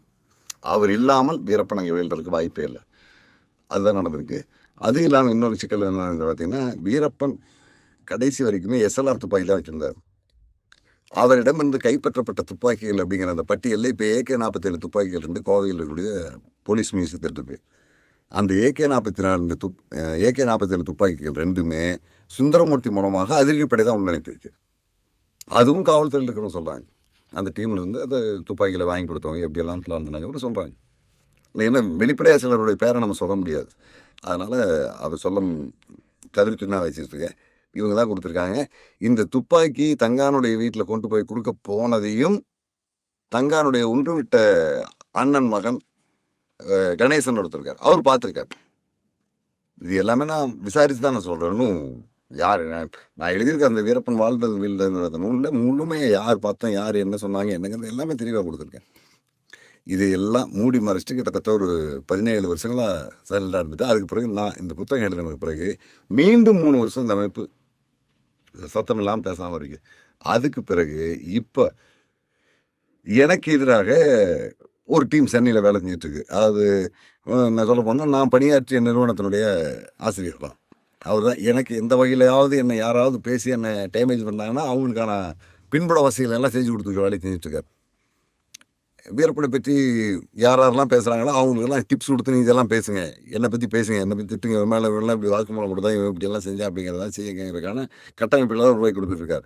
அவர் தான் வீரப்பன் படுகொலை அவதூறும் மறுப்பும் ஒரு புத்தகத்தை விவேக் வெளியிட்டார். அதுக்கு பின்னாலேயும் அவர் பார்த்தார். அவர் அந்த வேலையெல்லாம் செஞ்சு கொடுத்தாரு. அவருடைய வழிகாட்டுதலோடு இவங்க இந்த ஒரு நூல் எழுதிட்டாங்க. அந்த நூல் எழுதுனோடு எனக்கு ஒன்றும் பிரச்சனை இல்லை. ஒரு விவாதம் வரும்போது அதுக்கு எதிர் கருத்துக்கெல்லாம் வர்றது இயல்பு, அது சரிதான். அந்த நூலிலும் கூட வீரப்பனை நாங்கள் எதுக்காக சந்தித்தோம், எங்கே சந்தித்தோம், எத்தனை முறை சந்தித்தோம், அவர் என்ன நினைச்சாரு, நாங்கள் என்ன நினச்சி என்ன பேசினாங்கிறத பற்றி இன்னைக்கு வரைக்கும் வாய் திறக்கல. விவேக் நான் சொன்னதெல்லாம் போய், நான் கதை எழுதுறது பூரா முழுக்க போய், நான் எழுதியிருக்கிற புத்தகம் முழுக்க பொய்யில் எழுதப்பட்டதுன்னு சொல்கிறாரு. இவங்க என்ன செஞ்சாங்கிறத முறை சொல்லணும்ல, அது சொன்னால் மக்களுக்கு தெரியும். அதை சொல்லாமையே அதை பற்றி மறுப்பு சொல்லிக்கிட்டு இருக்காரு. அவருடைய நேர்காணலில் கூட நான் சொன்னேன், நீ எதுக்காக செஞ்சீங்க, என்ன நோக்கத்துக்காக செஞ்சீங்க, உங்களுடைய நோக்கம் என்னங்கிறது எல்லாருக்குமே தெரியும். வீரப்பனுக்கு ஆள் தேவை, உங்களுக்கு பதுங்கிறதுக்கு பதுங்கிடம் தேவை. இந்த 2 தான் தேவை. இந்த 2 கடையில் தான் உங்களுக்கு பேச்சுவார்த்தை நடந்திருக்கு. வேறு ஒன்றும் இல்லை. வீரப்பன் வச்சிருக்க காசையெல்லாம் எங்கே டெபாசிட் பண்ணால் எங்களை கூப்பிட்டு ஆலோசனை கேட்க போகிறதில்ல, அல்லது நான் இந்த காட்டை விட்டு வெளியில் வந்து எப்படி பாதுகாப்பாக வாழலாங்கிறதுக்கான வழிமுறை கேட்க போகிறதில்ல. இல்லை, அவர் வீரப்பன் அவர்களை அரசியல்படுத்துவதற்கான தேவை இருந்தது. அரசியல்படுத்துனதே இந்த இயக்கம் தான் சொல்கிறாங்க. ஒரு புண்ணாங்களே, இவங்களுக்கே அரசியல் தெரியாதே. வீரப்பன் இவங்கெல்லாம் ட்ரௌசர் போட்டுக்கிட்டு இருந்த காலத்திலேயே அரசியல் பண்ணவர். வீரப்பனுக்கு தெரியாத அரசியல் இவங்களுக்கு தெரிஞ்சதெல்லாம் கிடையாது. இவங்க என்ன சொல்ல போனால் ஒரு வெங்காயம் தான், இவங்களுக்கு ஒரு வெங்காயம் தெரியாது. ஆனால் வீரப்பன் 1980களிலேயே அரசியல் நடந்தவர். கர்நாடகாவோட 3 முறை சட்டமன்ற உறுப்பினராக ஒருத்தர் தேர்வு பண்ண வச்சவர். தமிழ்நாட்டினுடைய தருமபுரி நாடாளுமன்ற தொகுதி உறுப்பினராக இருந்த ஒருத்தரை வெற்றி பெற வைக்கிறதுக்கு கடுமையாக பாடுபட்டார். முடியல. அடுத்த முறை வெற்றி பெற வச்சிடறார். இப்பவும் சட்டமன்ற உறுப்பினராக ஒருத்தர் இருக்கார். அவருக்கு இவர் பின்னால் இருந்து தேர்தல் வேலையெல்லாம் செஞ்சு விட்டுருக்காரு. வாக்கு சேகரிக்கிறது எனக்கு தெரிஞ்சவங்ககிட்ட சொல்லி ஓட்டு போடுங்கன்னு சொல்கிற வேலையெல்லாம் செஞ்சுருக்கார். 2001-2002 காலகட்டங்களில் சென்னை உயர்நீதிமன்ற வழக்கறிஞர், சென்னை உயர்நீதிமன்றத்தினுடைய நீதிபதியாக வந்த ஒருத்தர் இவர் கர்நாடகாவோட வக்கீலாக இருந்திருக்கார். அந்த அளவுக்கு சட்டத்தையும் தெரியும், அரசியலையும் தெரியும், எல்லாமே வீரப்பனுக்கு தெரியும். இவங்க போய் ஒன்றும் கற்றுக் கொடுக்க வேண்டிய அவசியம்லாம் கிடையாது. அது எல்லாமே அவருக்கே தெரியும். இவங்க வேணால் அவர்கிட்ட கற்றுக்கலாம். அதுதான் உண்மையாக தவிர வீரப்பனுக்கு அரசியல் தெரியாதுன்னு சொல்கிறது தவறான விஷயம். இவங்க அரசியல் படுத்தலாம் போகலை, இவங்க பதுங்கிடம் தேடி தான் போகிறாங்க. கடைசியில் போலீஸினுடைய வலையில் சிக்கிக்கிட்டதுனால காட்டி கொடுத்துட்டு வந்துடுவாங்க. அது வெளிப்படையாக சொல்கிறதுக்கு அவங்களால முடியல. அதுக்கு வக்காலத்து வாங்கிட்டு இருக்காங்க. அவ்வளோதான். இப்போ நீங்கள் உங்களோட நீங்கள் சொன்ன விளக்கம் சொன்ன அந்த காணொலியில் சொல்லியிருந்தீங்க, நீங்கள் எப்படியாப்பட்ட இயக்கம்னு எங்களுக்கு தெரியும், உங்களை பற்றி தெரியாதா அப்படின்னு சொல்கிறீங்க. முற்போக்கு இயக்கமாக அறியப்படக்கூடிய ஒரு அமைப்பை வந்து நீங்கள் அந்த மாதிரியான வார்த்தை பிரயோகம். இல்லை, நான் என்ன சொல்றேன்னா, முற்போக்கு இயக்கமாக இருந்த அந்த இயக்கம் முற்போக்கான வேலைகளை செஞ்சிருக்கணுமா இல்லையா? அந்த இயக்கங்கிறது ஒரு தலைமுறை இயக்கம். அந்த இயக்கத்தில் பலர் உயிரை கொடுத்துருக்காங்க. பலர் தங்களுடைய வாழ்க்கையை அர்ப்பணிச்சுட்டு அந்த இயக்கத்தை சேர்ந்து நாட்டுக்காக பாட்டு பண்ண இருக்காங்க. அவங்க எல்லாரையும் கேவலப்படுத்துகிற வேலையில் இந்த டீம் செஞ்சுருக்காங்க. தெரிஞ்ச உண்மையை மறைச்சு பொய்யான ஒரு கதையை உருவாக்கியிருக்காங்க. இன்னைக்கு வரைக்கும் வீரப்பனை சந்திச்சுன்னு சொன்னவங்க, அதை சந்திச்ச நபரில் பேச்சுவார்த்தைக்கு போன சுந்தரமூர்த்தி பேச சொல்லலாம்ல. ஏன் விவேக் பேசிட்டு இருக்காரு? சொல்றாரு, காவல்துறையில் இருக்கிற எல்லாமே அயோக்கியம் அப்படிங்கிறார். என்கவுண்டர் பண்ணக்கூடிய எல்லாமே அயோக்கியம் அப்படிங்கிறார். அப்போ நான் தான் சொன்னேன், இந்த அமைப்பு நீங்கள் நில உரிமையாளர்களாக இருந்த அல்லது அந்த பகுதியில் வந்து பண்ணையாளர்களாக இருந்த பலரை அடித்தொழிச்சிருக்கீங்க. இல்லை, அந்த மாதிரியான குற்றச்சாட்டு தான் நான் சொல்கிறேன். அந்த வேலையை நீங்கள் செய்கிறது சரியாக இருந்ததுன்னா காவல்துறை செய்கிறது சரிதானே? சென்னையில் 35 கொலை செஞ்சுட்டு 300 கொலைகளுக்கு பின்புலமாக இருக்கிற ஒருத்தனை என்கவுண்டர் பண்ணுறாங்க. அவர் சமூக விரோதி தான். அவனை கொன்ன விதம் வேண்டுமானால் சரியாக இருக்குது, தவறாக இருக்கலாம். கொன்ன விதம் தவறாக இருக்கலாம், தவிர கொன்னது சரிதான். அது அவசியம் அவனை ஒழிக்கப்பட வேண்டியவன் தான். அப்படி ஒழிக்கப்பட வேண்டியவனே நீ தப்புன்னு சொன்னீங்கன்னா நீங்கள் செஞ்சதெல்லாம் தப்பு தானே? உங்கள் அமைப்பை சேர்ந்தவங்க என்ன மக்களுக்காக மக்களை ஆட்சி, அது மக்களை அடிமைப்படுத்தி வச்சிருக்கிற அதிகாரம் செலுத்துகின்றவனை நாங்கள் அழித்தொழிப்பு செய்கிறோன்னீங்கன்னா அதுக்கு பேர் அழித்தொழிப்பு. அதே வேலையை போலி செய்யும்போது அது போலியம் தொடுறா. இதெல்லாம் முரண்பாடு தானே? சராசரியான பார்வையை பார்க்கணும். பொது மனிதனாக இருந்து நீங்கள் என்ன பார்க்கணும்? போலீஸ் பண்ணுற என்கவுண்டரும் அதில் ஒரு சிலது மாதிரி போயிருக்கு. இன்னொசன்ட் கூட இருப்பாங்க. வீரப்பன் தேர்தல் வாட்டியே பலர் வீரப்பன் தொடர்பில்லாத பலர் கொண்டிருக்காங்க. அதை நம்ம கண்மையாக கண்டிக்கலாம், அவங்கள நியாயப்படுத்த முடியாது. ஆனால் இன்னைக்கு காலகட்டத்தில் நடந்துட்டு இருக்கிற என்கவுண்டர் எல்லாமே ரவுடிகளை தான் போடுறாங்க. அப்போ அது சரிதானே? நம்ம ஏற்றானே அவனை சட்டத்தின் முன்னால் இன்னைக்கு இந்த இடதுசாரி அமைப்புகள், இந்த நக்சல் அமைப்புகளோ மற்ற இடதுசாரி சிந்தனை உள்ள வழக்குரைஞர்கள் எல்லாமே ஒரு என்கவுண்டர் நடந்ததுன்னா அதை பற்றி ஒரு உண்மையை உங்களுக்கு போடணும், அந்த போலீஸ் அதிகாரியை சஸ்பெண்ட் பண்ணணும், அவனை விசாரிக்கணும், அவனை நீதிமன்றத்தில் நடத்தணும் அப்படின்னு சொல்லி போராடுறாங்க, ஆர்ப்பாட்டம் நடத்துகிறாங்க. அதுக்கு ஒரு பெரிய படையை திரட்டி வரிஞ்சுக்கிட்டு எழுதுறாங்க, அவனுக்கு எதிராக வழக்கு நடத்துகிறாங்க. இதே இந்த வழக்குரைஞர்கள் எத்தனையோ ரவுடிகளால் தமிழ்நாட்டில் பலர் கொல்லப்பட்டிருக்காங்க. இன்னும் சொல்ல போனால் சேலத்தில் ஒரு போலீஸ் இன்ஸ்பெக்டர் குடும்பத்தோட 5 பேரோட கொல்லப்படுறாங்க. கொல்லப்பட்டதுக்கு பின்னால் ஒரு அரசியல் பின்புலமும் ஒரு ரவுடி பின்புலமாக இருக்குது. அந்த வழக்கு வரியாக போலீஸ் கையை எடுத்துகிட்டு போய் வழக்கு நீதிமன்றத்தில் நிரூபிக்க முடியாமல் அவங்க விடுதலை ஆயிடுறாங்க. அந்த வழக்கில் மனித உரிமைக்காக போராடுற எந்த வக்கீலாவது இணைஞ்சு நான் அரசுக்கு சாதகமாக வர்றேன், இந்த வழக்கு இப்படி நடத்தலாம்னு சொல்லி ஆலோசனை கொடுத்துருக்கீங்களா? இல்லை. சென்னையில் சமீபத்தில் ஒருத்தர் வெட்டி கொல்லப்பட்டார், வழக்கறிஞர்கள் போர்வையில் இருந்துட்டு இருந்தார். அவரால் 300 கொலைகள் நடந்திருக்குன்னு சொல்கிறாங்க இது வரைக்கும். அந்த 300 பேரும் அப்பாவிகள் தானே?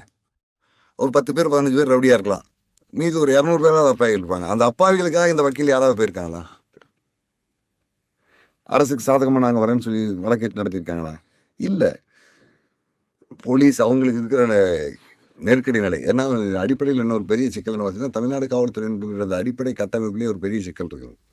சட்டம் ஒழுங்கை கவனிச்சிட்டு இருக்கிற ஒரு போலீஸ் அதிகாரி ஒரு கொலையை பற்றியோ அல்லது இந்த மாதிரி ஆதாய கொலைகள் அல்லது ரவுடி கூலிப்படையினுடைய பின்னால் செயல்படக்கூடிய கொலைகளை பற்றி விசாரித்து அந்த சார்ஜுக்கு போடணும்னு சொன்னாங்கன்னா, இவங்க இருக்கிற தலைவலிகளுக்கு இடையில இந்த கட்சிக்கார உண்ணாவிரதம், அந்த கட்சிக்கார ஆர்ப்பாட்டம், இந்த கட்சி அந்த கட்சி எதிர்த்து பேச்சு, இவன் பொதுக்கூட்டம், இவன் அடிதடி, இந்த அக்கப்போர்களுக்கு இடையில அவர் கொலை வழக்கை விசாரித்து அதுக்கு சரியான சார்ஜ் போட்டு ஒப்படைக்கிறதுங்கிறது சாத்தியம் இல்லை. இப்படி பல்வேறு சிக்கல். இதில் பல அதிகாரிகள் டிரான்ஸ்ஃபர் பண்ணுறாங்க, அது இப்போ மாமூல் வாங்கி கொடுக்கணும், இவனே ஏற்கனவே 10 லட்சம் கொடுத்துட்டு அந்த 10 லட்சம் வசூல் பண்ணணும். இப்படி பல்வேறு சிக்கல்கள் இந்த டிபார்ட்மெண்ட் ஓடிக்கிட்டு இருக்காருல. பெரும்பாலும் கொலை வழக்கை நிரூபிக்கிறதுக்கான தரவுகளை எடுக்க முடியறதில்லை. இதை அரசு கொலை அப்படின்னு வந்துட்டாவே அதை விசாரிக்கிறதுக்கு மாவட்ட அளவிலான ஒரு தனிப்படை போடுறோம். அல்லது இந்த மாதிரி ஆதாய கொலைகள் கூலிப்படையாக கொல்லப்பட்டவர்கள் அப்படின்னு விசாரிக்கணும், அதுக்கு ஒரு தனிப்பிரிவை போட்டு ஒரு மூத்த ஏடிஎஸ்பி அல்லது டிஎஸ்பி லெவலில் இருக்கிற ஒரு இன்வெஸ்டிகேஷன் ஆஃபீஸரை போட்டு அவரை விசாரிக்க சொல்லலாம். ஒரு 37 வயசு இருக்கிற ஒரு இன்ஸ்பெக்டர், அவனுக்கு அந்த சட்டத்தினுடைய அத்தனை பிரிவுகளுமே முழுமையாக தெரியாது, ஒரு 10-15 தான் தெரியும். இவர் நீதிமன்றத்தில் சார்ஜ் ஷீட்டை போட்டு கொண்டு போய் நிற்கும்போது விருதாச்சல ரெட்டியார் மாதிரி, பாப்பா மோகன் மாதிரி, சென்னையில் இருக்கக்கூடிய வழக்கறிஞர் சங்கர் மாதிரி ஒரு சட்டத்தை முழுக்க கரைச்சு குடிச்சு கரைகன்ற ஒரு நபரை எதிர்த்தாப்புல வந்து நின்று அவன்கிட்ட பேசும்போது கைகாலில் உதற ஆரம்பிச்சிடுவாங்க. ஒரு தடுமாற்றமான சூழலில் தங்களுடைய சார்ஜை சரியாக ஃப்ரேம் பண்ணால் விட்டுருவாங்க. அப்போ கேஸ் அக்யூட்டர் ஆகிடுது. இதுக்கு இந்த இடதுசாரி வக்கீல் மனித உரிமைகளுக்காக போராடக்கூடியவர்கள், மனித உரிமைகள், ஏன்னா அந்த செத்தவனும் மனித உரிமைகள் பாதிக்கப்பட்டவன் தானே, அவனும் ஒரு மனிதன் தானே. அவனுக்கு எதிராக நீங்கள் வந்து வாதாடி அரசுக்காக அந்த வழக்கேற்று நடத்தி வச்சு அவனை தண்டனைக்குள்ளாக்கிடலாம்ல. அதை செய்ய மாட்டேங்கிறாங்க. ஒரு ரவுடி செஞ்சால் அது தப்பு இல்லை, ஒரு போலீஸ் செஞ்சால் அது தப்பு.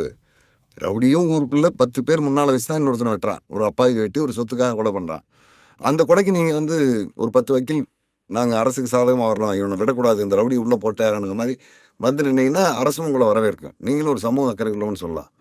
போலீஸ் ஒரு என்கவுண்டர் பண்ணியிருக்கும் போது மட்டும் உடனடியாக அவனுக்கு எதிராக நீங்கள் இவ்வளோ பேர் வர இல்லை. இதுவும் ஒரு வகையிலான மக்களை முட்டாளாக்குற வேலையை தான் பண்ணிட்டு இருக்காங்க. இந்த மாதிரி விவகாரம் தான் கடைசி வீரப்பன் விவகாரத்துலையும் வந்துடும். அப்போ யாரையுமே நம்பாத வீரப்பன் மாவோயிஸ்ட் இயக்கங்களை நம்பி அதன் மூலமாக தான் அவருக்கு வந்து அந்த முடிவு எடுக்க சிக்கல் வருது. அதாவது வீரப்பனுக்கு அதீதமான ஆர்வம் உள்ளதுன்னா ஒரு 3 விஷயங்கள் தான். ஒன்று, அவருக்கு உணவு பொருள் இருக்கிறதுல அவருக்கு பால், மோர், தயிர் இது காட்டுக்குள்ளே கிடைக்காது, அதனால் எங்கே பார்த்தாலும் பால், மோர், தயிரை விரும்பி சாப்பிடுவார். அடுத்தபடியாக வேட்டை. வேட்டைனா தூங்குகிற நேரத்தில் கூட எழுந்துச்சு போயிடுவார். துப்பாக்கி. இந்த 3 தான் அவருக்கு அதிகமான ஆர்வம் இருக்குது. இந்த 3ல் ஒன்று தான் இந்த அமைப்பின் மூலமாக உள்ளே போன துப்பாக்கி. 2 AK-47 துப்பாக்கி உள்ளே போனோன்னா அவர் இவங்களை முழுமையாக நம்ப ஆரம்பிக்கிறார். அதில் தான் அவர் அப்படியே அவர் கொஞ்சம் கொஞ்சமாக நைட்டு கொடுத்ததுக்கு ஒரு வலைப்பின்னலுக்குள்ள சிக்க வைக்கிறார். இப்போ நம்ம பெரும்பான்மையான இது வீரப்பன் சம்மந்தப்பட்ட காணொளிகள்லையோ கட்டுரைகள்லையோ பார்க்குறப்போ வீரப்பன் யாரோ ஒருத்தரை நம்பினாலும் நம்புவார், ஆனால் சேத்துக்குழி கோவிந்தன் யாரையும் நம்ப மாட்டார், ரொம்ப எச்சரிக்கையாக இருப்பாருன்னு சொல்லும்போது அவருக்கு வந்து இந்த குழுவின் மேலே, இந்த மாவோயிஸ்ட் குழுவின் மேலேயோ சமயம் வந்து மேலே உண்டே வந்துடுது. வீரப்பன் கொல்லப்படுறதுக்கு ஒரு 2 சந்திப்புக்கு முன்ன நடந்த சந்திப்பில் இந்த ட்ரேடர் மேலே சேத்துக்குழி துப்பாக்கி தூக்கி வச்சுறாரு. ஏன்னா அதுக்கு முன்னே இவங்களுடைய சந்திப்பு அந்த துங்கல் காட்டு பகுதிகள் நடக்கிற நேரத்தில் இந்த ட்ரேடருக்கோ அல்லது அந்த உழவு பார்க்க போயிடுற பாண்டிக்கரனுக்கோ இந்த ட்ரேடரை வழிநடத்தி போயிட்டு இருக்கிற துரைப்பாண்டியனுக்கோ தெரியாமல் எஸ்பி சம்பத்குமார் தலைமையிலான ஒரு டீம் அங்கே வந்து இறங்கிடுது. அந்த டீம் இறங்கி வீரப்பன் குழுவினர் எந்த வீட்டில் சந்திக்க வர்றாங்களோ அந்த வீட்டுக்கு பக்கத்தில் ஒரு கரெக்ட் இருக்கு, ஒரு 150 அடி உயரத்தில் ஒரு 3/4 கிலோமீட்டர் தூரத்தில் ஒரு பெரிய கரெக்டுக்கு நீளமாக அந்த கரெக்டுடைய உச்சியில் வந்து உட்காந்துடுறாங்க. உச்சியில் உட்காந்துட்டு இந்த வீட்டை கண்காணிக்கிறாங்க. ஆனால் வழக்கமாக இவங்க ஒவ்வொரு முறையும் அந்த வீட்டுக்கு சந்திக்க போகும்போது அந்த வீட்டினுடைய மேற்கு பக்கம் சின்னாறு போகுது. அந்த சின்னாற்றில் இறங்கி போனால் செங்கப்பாடி, காவிரி ஆற்றுக்கிறது செங்கப்பாடிக்கு போயிடலாம், அதில் தான் போவாங்க. இந்த சந்திப்பு நடக்கிறதுக்கு முதல் நாள் இவங்க வந்துட்டு இந்த பக்கம் போகாமல் நேராக எதிர்பக்கம் கோடுப்பட்டி பக்கத்தில் குமரன்தாங்கல்னு ஒரு கரெக்ட் இருக்குது, அந்த கரெக்டில் வீரப்பன் கூட உட்காந்துருக்காங்க.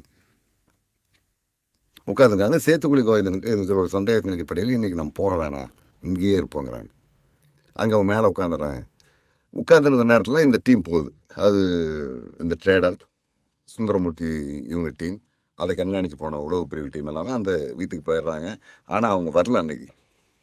இவங்க போய் கொஞ்சம் நேரத்துக்கு பிறகு ஒரு 8:30 மணி சுமார் அந்த நேரத்தில் கோடுப்பட்டி ரோட்டில் போன ஒரு டெம்போ ட்ராவலர் வேன் நிற்கிது. அங்கேருந்து கொஞ்சம் பேர் இறங்கி வந்து இந்த கரெக்ட் மேலே உட்கார்றது, அந்த வேன் இறக்கி விட்டுட்டு போனது, விடிய காலம் 4 மணிக்கு வந்து பிக்கப் பண்ணிட்டு போனது எல்லாமே அவர் பார்த்துட்றாரு. வீரப்பன் குழு பார்த்துட்றாங்க. பார்த்துட்டு அடுத்த சந்திப்பில் போகும்போது இந்த ட்ரேடரை நெருக்கிறாங்க. இதை நான் சொன்னேன், இந்த ட்ரேடர் வந்து மிக சாதாரணமான ஆள்லாம் கிடையாது. அவங்க சேத்துக்குழி கோவிந்தன் துப்பாக்கி தூக்கி வச்சோன்னா எத்தனை நாளாக இந்த வேலை பார்த்துட்ருக்க, எங்களை பிடிச்சி கொடுக்குறக்கே முடிவு பண்ணிட்டியா அப்படின்னு அவர் சொல்லும்போது அவர் ரொம்ப சாதாரண சொல்ல, அண்ணா நீ சொல்ல வேணாம், அவர்கிட்ட கொடுங்க, பெரியவர்கிட்ட கொடு, நான் சொந்தக்காரன், எப்படியும் ஒன்று நீங்கள் கொள்ளுவீங்க அல்லது கர்நாடக எஸ்டிஎஃப் அல்லது தமிழ்நாடு போலீஸாக என்ன கொள்ளும். வீரப்பனுக்கு எவ்வளோதான் செஞ்சுட்டு இருக்கிறேன், துப்பாக்கியெல்லாம் வாங்கி கொடுத்து ஆளுகள் எல்லாம் என்ன இணைப்பை ஏற்படுத்தி கொடுத்துருங்க, நான் உயிரோட போகிறாங்க, கொள்ளுவாங்க. என்னைக்கு நீங்கள் என்னை சந்திச்சிங்களோ அன்னைக்கே என் குடும்பம் வீணாக சாக போகிறது தான் தெரியும். வீட்டில் என் பொண்டாட்டி பிள்ளைங்களுக்கெல்லாம் பால்டாயிரம் வாங்கி கொடுத்துட்டு வந்துட்டேன், நீங்கள் என்னை கொண்டுருங்க, நான் போகலன்னா அவளுக்கு குடிச்சு சேர்த்துருவா. இதுதான் நடக்குது, எனக்கு தெரியும். சுடுங்கண்ணா, ஏன் விசாரிட்டு நேரத்தை வீணாக்குறீங்க, சுடுங்க. போலீஸாரன்ட்ட சிக்கி நான் ஏதோ கண்ட ஜாதிக்காரன்ட்ட சாகிறோட நம்ம சொந்தக்காரன், நம்ம ஜாதிக்காரன், நீங்கள் சொல்கிறதுல எனக்கு பெருமை, சுடுங்கண்ணாங்கிறான். இவன் அந்த வேகமாக பேசுனது, இவனுடைய அந்த பேச்சாற்றெல்லாம் பார்த்துட்டு வீரப்பனே ஒரு நிமிஷம் சொன்னாயிடாரு, சும்மாறா கோயிண்டா, இவன் அப்படி செய்ய மாட்டான், அது ஏதோ வேறு பிரச்சனைகள் நடந்துக்க மாட்டிருக்குது, இவன் சரி வாய்ப்பில்லை, இனி இந்த இடத்துல சந்திக்கலாம், வேறு இடத்துல சந்திக்கலாம், அடுத்த ஒரு சந்திப்பு வேறு இடத்துல நடக்குது, மீண்டும் இந்த இடத்துக்கே வருது. இந்த இடைப்பட்ட நேரத்தில் இந்த சந்தேகம் வந்துருச்சு, இந்த ஆப்ரேஷன் டீம் அங்கே போனது வீரப்பனுக்கு தெரிஞ்சிருச்சு அப்படிங்கிறதையும் துரைபாண்டியன் கெஸ் பண்ணிடுறாரு. கெஸ் பண்ணிட்டு இனி இதே நிலையில விட்டோம்னா வீரப்பன் கூட இந்த ட்ரேடரை தொடர்பு எடுக்க மாட்டாங்க, அவங்க விட்டு போயிடுவாங்க.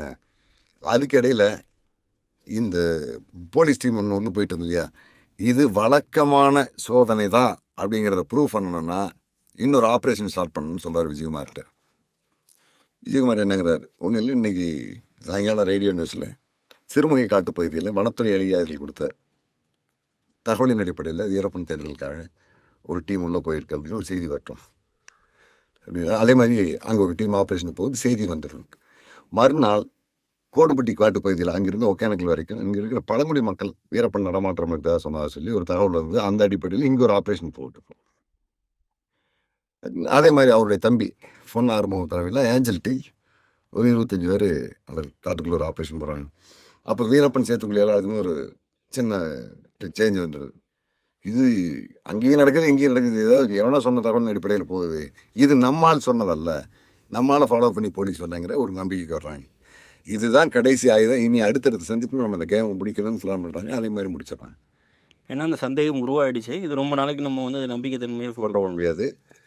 இவன் இல்லைங்கிறத காட்டுறதுக்கான 2 ஆப்ரேஷன் பண்ணிடுறாங்க, நடவடிக்கையும் பண்ணி அதில் இந்த மாதிரி பழங்குடி மக்கள் சொன்ன தகவல்களின் அடிப்படையில் இங்கே ஒரு ஆப்ரேஷன் போயிருக்கு அப்படிங்கிற மாதிரி ஒரு செய்தியையும் எக்ஸ்பிரஸ் பண்ணிடுறாங்க.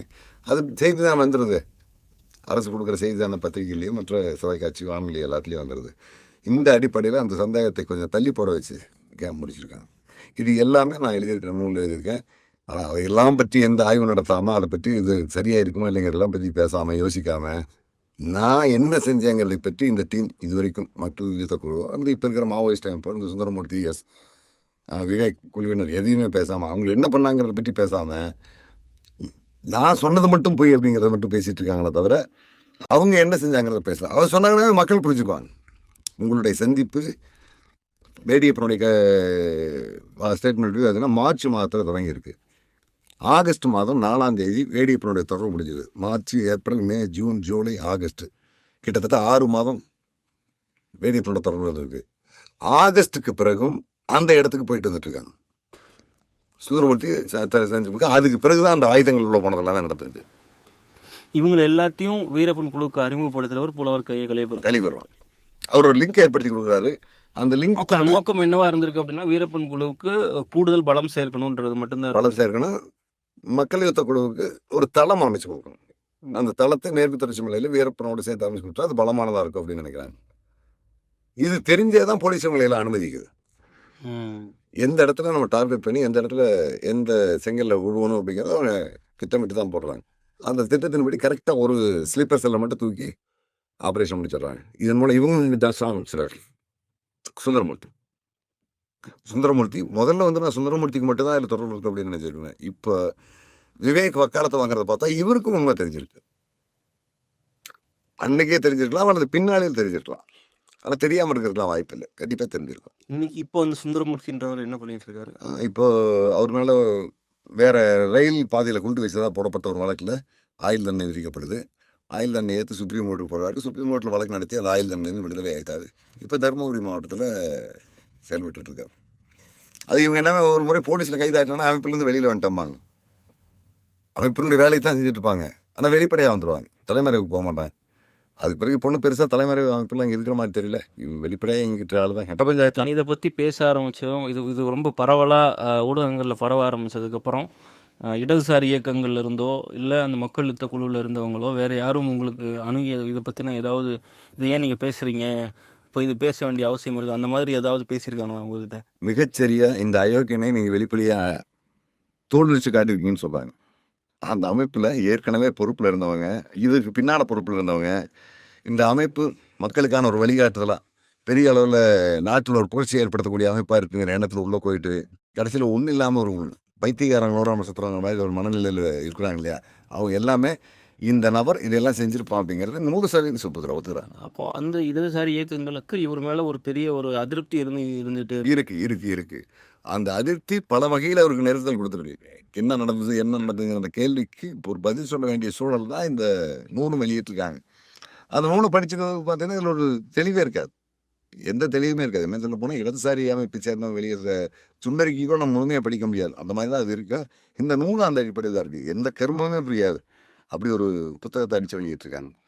இப்போ ஒரு ஒரு ஐடியாலஜிக்கல் பேட்டில் உருவாகிறதா?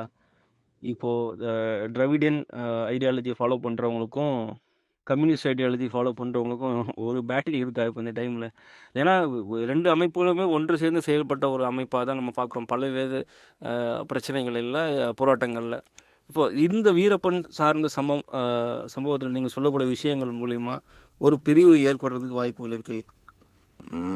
இல்லை, அது திராவிட இயக்கங்களுக்கு மட்டுமில்லை, இடதுசாரி இயக்கத்துக்குள்ளேயே அந்த பிளவு வருது.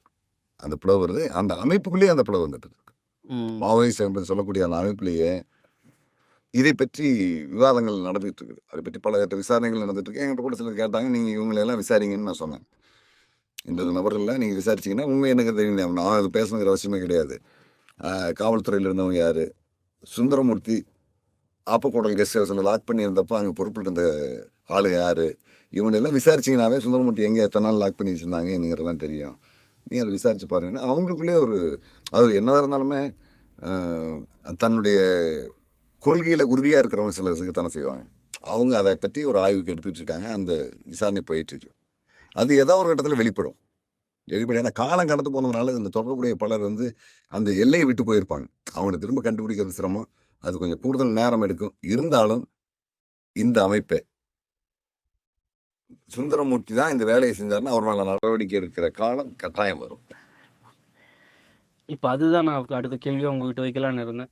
இப்போ நீங்கள் இந்த விஷயங்கள் பற்றின ஒரு ஆய்வின் வெளிப்பாடு அந்த சமயத்தில் இதில் ஈடுபட்டு இருந்தவங்க இப்போ அந்த மனநிலையில் இருப்பாங்களா என்னன்னு தெரியல. அது சம்மந்தப்பட்ட நபர்கள் இன்னமும் இருக்கிறாங்க. அவங்களுக்கு வீரப்பன் அவரோட ஆதரவாளர்கள் மூலியமாவோ இல்லை நீங்கள் சொல்கிற மாதிரி இந்த இயக்கங்கள் மூலியமாவோ ஏதோ பாதிப்பு வர்ற வாய்ப்பு இருக்குல்ல, அது நீங்கள் எதிர்பார்க்குறீங்களா? கண்டிப்பாக அந்த மாதிரிலாம் ஒன்றும் வராது. ஏன்னா இப்போ அதில் மிக மிக மிக முக்கியமாக சொல்லக்கூடியது இந்த ட்ரேடர் அப்படிங்கிற எம்என். அவரை பற்றி முதல்ல காவல்துறை சார்ந்த சில நண்பர்கள்லாம் சொல்லும்போது, தயவுசெய்து அவருடைய ஃபோட்டோவை நீங்கள் யூடியூப்பில் காட்டாதீங்க. ஏதாவது ஒரு காரணத்தில் இன்றைக்கி இருக்கிற எவனோ ஒருத்தன் தான் டெவலப் ஆகணுங்கிறதுக்காக, இன்னைக்கு பல இடங்கள் அந்த மாதிரி தான் நடக்குது. நான் பெரிய ஆள் ஆகணுங்கிறதுக்காக ஏதோ இல்லாத ஒருத்தனை கொண்டுருவான். கொலை வேண்டிட்டு நானும் கொலை வேண்டிட்டேன், கொலையில் உள்ள போயிட்டு வந்து ஊரில் இருக்கிறவங்க கூட மிரட்டி காசு வாங்குறதுங்கிறது இன்றைக்கி வழக்கமாக நடந்துகிட்டு இருக்குது. அப்படி இருந்த பல சட்டமன்ற உறுப்பினர்களாகவும் அமைச்சர்களாகவும் இல்லை இருந்துட்டு இருக்காங்க. அது மாதிரி இந்த கூலிப்படையாக செயல்படுற மாதிரி, அதாவது சம்மந்தமே இல்லை ஒருத்தனை கொண்டுறது, இந்த மாதிரி வேலைகள்லாம் நடந்துட்டு பண்ண மோசம் நடக்கிறது. அந்த மாதிரி இல்லை, யாராவது இந்த ட்ரேடரை அந்த மாதிரி செஞ்சிடக்கூடாது, நல்ல ஃபோட்டோவெல்லாம் போடாதீங்கன்னாங்க. நான் அது மாதிரி விட்டுட்டேன். அதுக்கப்புறம் இப்போ அடுத்த இடத்துல அவர் யாருங்கிற எல்லாருக்குமே தெரிஞ்சிருச்சு. நான் அதை சொல்லுவேன், நீங்கள் இதை விட மோசமான 10 பேர் அனுப்பிவிட்டாலும் அவரை ஜமானிக்கிற திறமை அந்த நம்பருக்கு இருக்கு. அதை வீரப்பனும் சேத்துக்குழி கோவிந்தனும் சேர்ந்திருந்த இடத்துல சேத்துக்குழி கோவிந்தனே துப்பாக்கியை தூக்கி வச்ச பிறகு அந்த இடத்துல நடித்து தப்பிச்சு வர்றான்னா இவங்களையெல்லாம் ஏமாத்துறது அவனுக்கு ரொம்ப சாதாரண விஷயம். அவன் ரொம்ப எளிமையாக தப்பிச்சிடுவான். அதெல்லாம் அவனுக்கு பயப்பட தேவையில்லை. அதே மாதிரி தான் இந்த சுந்தரமூர்த்தியோ அல்லது விவேகோ இவங்க இன்னும் பலருக்கு அல்வா கொடுப்பாங்க. ஏன்னா அவங்க அமைப்பை சேர்ந்தவங்க தமிழ்நாட்டினுடைய ஊடகம், காவல்துறையினுடைய பல இன்டெலிஜென்ட் இருக்கு, இவங்க எல்லாருக்குமே அல்வா கொடுத்து 20 வருஷமாக ஏமாற்றிக்கிட்டு இருந்தவங்க அடுத்து வரவனுக்கு அல்வா கொடுக்குறத எவ்வளோ ரொம்ப ஈஸியாக ஏமாற்றிடுவாங்க. நீங்களும் அதில் தப்பிச்சிருவாங்க. எவ்வளோ பெரிய எதிர்ப்பு இருந்தாலும் அதில் தப்பிச்சிருவாங்க. அவங்களுக்கு உண்டான பாதுகாப்புன்றது ரொம்ப முக்கியம் இல்லையா? இதுக்கப்புறம் காலங்கள் இன்னொரு சிக்கன் என்னங்கன்னா, இவங்க பிறந்து வளர்ந்து அந்த அமைப்பில் இணையும் போதே நாட்டுக்காகத்தான் நம்ம சாகிறோன்னு கொள்கை பிடிப்போட வராங்க. அப்புறம் அவங்க வாழ்ந்தாங்கன்னு இருந்தாங்கனால ஒன்று தான். அது ஒன்றும் பெரிய தவறுலாம் கிடையாது. என் உயிர் இந்த நாட்டுக்காக, இந்த மக்களுக்காக, இந்த மக்கள் விடுதலைக்காக போகிறவங்க அவனை எப்படி இருந்தால் தானே அது ஒரு பொருட்டாக நம்ம எடுத்துக்க வேண்டிய அவசியம் கிடையாது. அதை கடந்து எனக்கு இருக்கிற ஒரு ஆத்மார்த்தமான ஒரு விஷயம்னா, யார் தப்பு செய்திருந்தாலும், எந்த இடத்தில் தப்பு செய்திருந்தாலும், எந்த இடத்தில் மக்களுக்கு தெரியாத ஒரு செய்தி நடந்திருந்தாலும் அதை தெரியப்படுத்துறது ஒரு பத்திரிகையாளனுடைய கடமை. அதை நான் செஞ்சுருக்கிறேன். இதனுடைய பாதிப்பு இப்படி வருமா இப்படி வருமானதெல்லாம் இருந்தாலும் எனக்கு அது 2வது பிரச்சனை தான். முதல் காவல்துறை தரப்பிலும் இந்த மாவோயிஸ்ட் அமைப்பு தரப்பிலும் வீரப்பன் தரப்பிலும் என்ன நடந்தது அதை மக்களுக்கு சொல்லணும். அது ஒரு ஊடகம் சார்ந்திருக்கிற என்னுடைய அடிப்படை கடமை. அதை நான் செஞ்சுருக்கிறேன். அதனுடைய பின்விளைவுகளை பற்றி நான் யோசிச்சிருக்கேன். அந்தளவுக்கு பெருசாக வராது. வந்தாலும் வினை விதைத்தவன் வினையாக இருக்கணும். அவன் தான் அதை செஞ்சுக்கணும். அதுக்கு நான் பொறுப்பாக முடியாது. இப்போ நீங்கள் ஒரு கன்க்ளூஷனுக்கு வந்தீங்க இல்லையா? நீங்கள் வந்து 15 ஒரு 16 17 வருடங்கள் கழித்து இதன் தொடர்பான ஆய்வுகள், இதுக்கப்புறம் இது இப்படி தான் நடந்திருக்கு, இவங்க தான் தொடர்புலாம் இருக்கிறாங்க அப்படின்னு ஒரு முடிவுக்கு வந்து அது புத்தகமாக நீங்கள் வந்து கன்வெர்ட் ஆகி இன்றைக்கி இப்போ ரொம்ப பிரபலமாக இருக்கிறது. இது உங்களுக்கு இது ஆரம்பம் கட்டம்ல இதை பற்றி விசாரிக்கணும்னு சொன்ன திரு கொளத்துருமணி அவர்கள்கிட்ட நீ இந்த தியரி போய் சொன்னப்போ அவரோட மனப்பக்குவம் எப்படி இருந்தது? அவங்களோட வட்டாரங்கள் எல்லாம் அது எப்படி பார்த்தாங்க? ஏன்னா அவங்க இந்த பகுதியிலே இருக்கிறவங்க இல்லையா? அவரை பொறுத்த வரைக்கும் அந்த அமைப்பை பற்றி நான் சொன்னது மற்றது எல்லாம் கூட ஒரு பெருசாக எடுத்துக்கல. இதில் வரக்கூடிய அந்த கேரக்டர் துரைப்பாண்டியன் அப்படிங்கிற அந்த கேரக்டரை குளத்தூரில் இருந்தப்போ நானும் பார்த்துருக்கேன். நம்ம தெரிஞ்ச பையன் ஒரு பையன் கூப்பிட்டு போய் போலீஸ் ஸ்டேஷனில் வச்சு ஒரு நெருக்கல் கொடுத்துட்டு இருந்தான். நான் ஒரு நாள் நேரில் போய் சொல்லிவிட்டு நீ நினைக்கிற மாதிரி ஆள் அவன் இல்லை அப்படிங்கிறத நான் தகவல் சொல்லிட்டு வரலான்ட்டு நான் 11 மணிக்கு ஸ்டேஷனுக்கு வர்றேன்னா என்னை 10 மணிக்கு வர சொல்லியிருக்காரு அப்படின்னு சொன்னான் அந்த தம்பி. போனால் பின்னால் வரேன் அப்படின்ட்டு அவனை முன்னால் அனுப்பிவிட்டேன். நான் 11 மணிக்கு ஸ்டேஷனுக்கு போகும்போது அவன் வெளியில் நின்னான். என்னடா என்ன நீங்கள் சொன்ன மாதிரி தானா, இனிமேல் நான் மாதிரி செய்யக்கூடாது, நீ போன்னு என்னை அனுப்பிவிட்டாரு அப்படின்னா. எனக்கு அவனை பற்றி நேரில் பார்த்து சொல்லணுங்கிற அவசியம் இல்லை, நான் போயிட்டேன். இந்த மாதிரி நேர்மையாக ஒழுக்கமாக தன்னுடைய கடமையிலிருந்து எந்த இடத்திலும் மாறாமல் செயல்படக்கூடிய ஒரு அதிகாரி போலீஸில் இருக்கான் அப்படின்னு நீங்கள் சொல்கிறத அப்படியே போடுங்க. இதை படித்த பிறகாவது ஒரு 10 போலீஸ்காரன் இப்படி வரணும்னு வந்தான்னா அதுதான் உங்களுக்கான வெற்றி. நீங்கள் அதை அப்படியே பப்ளிஷ் பண்ணுங்கண்ணா, இதில் எந்த திருத்தம் பண்ணாதீங்கண்ணா. அதுதான் மணியன் எனக்கு சொன்னார்.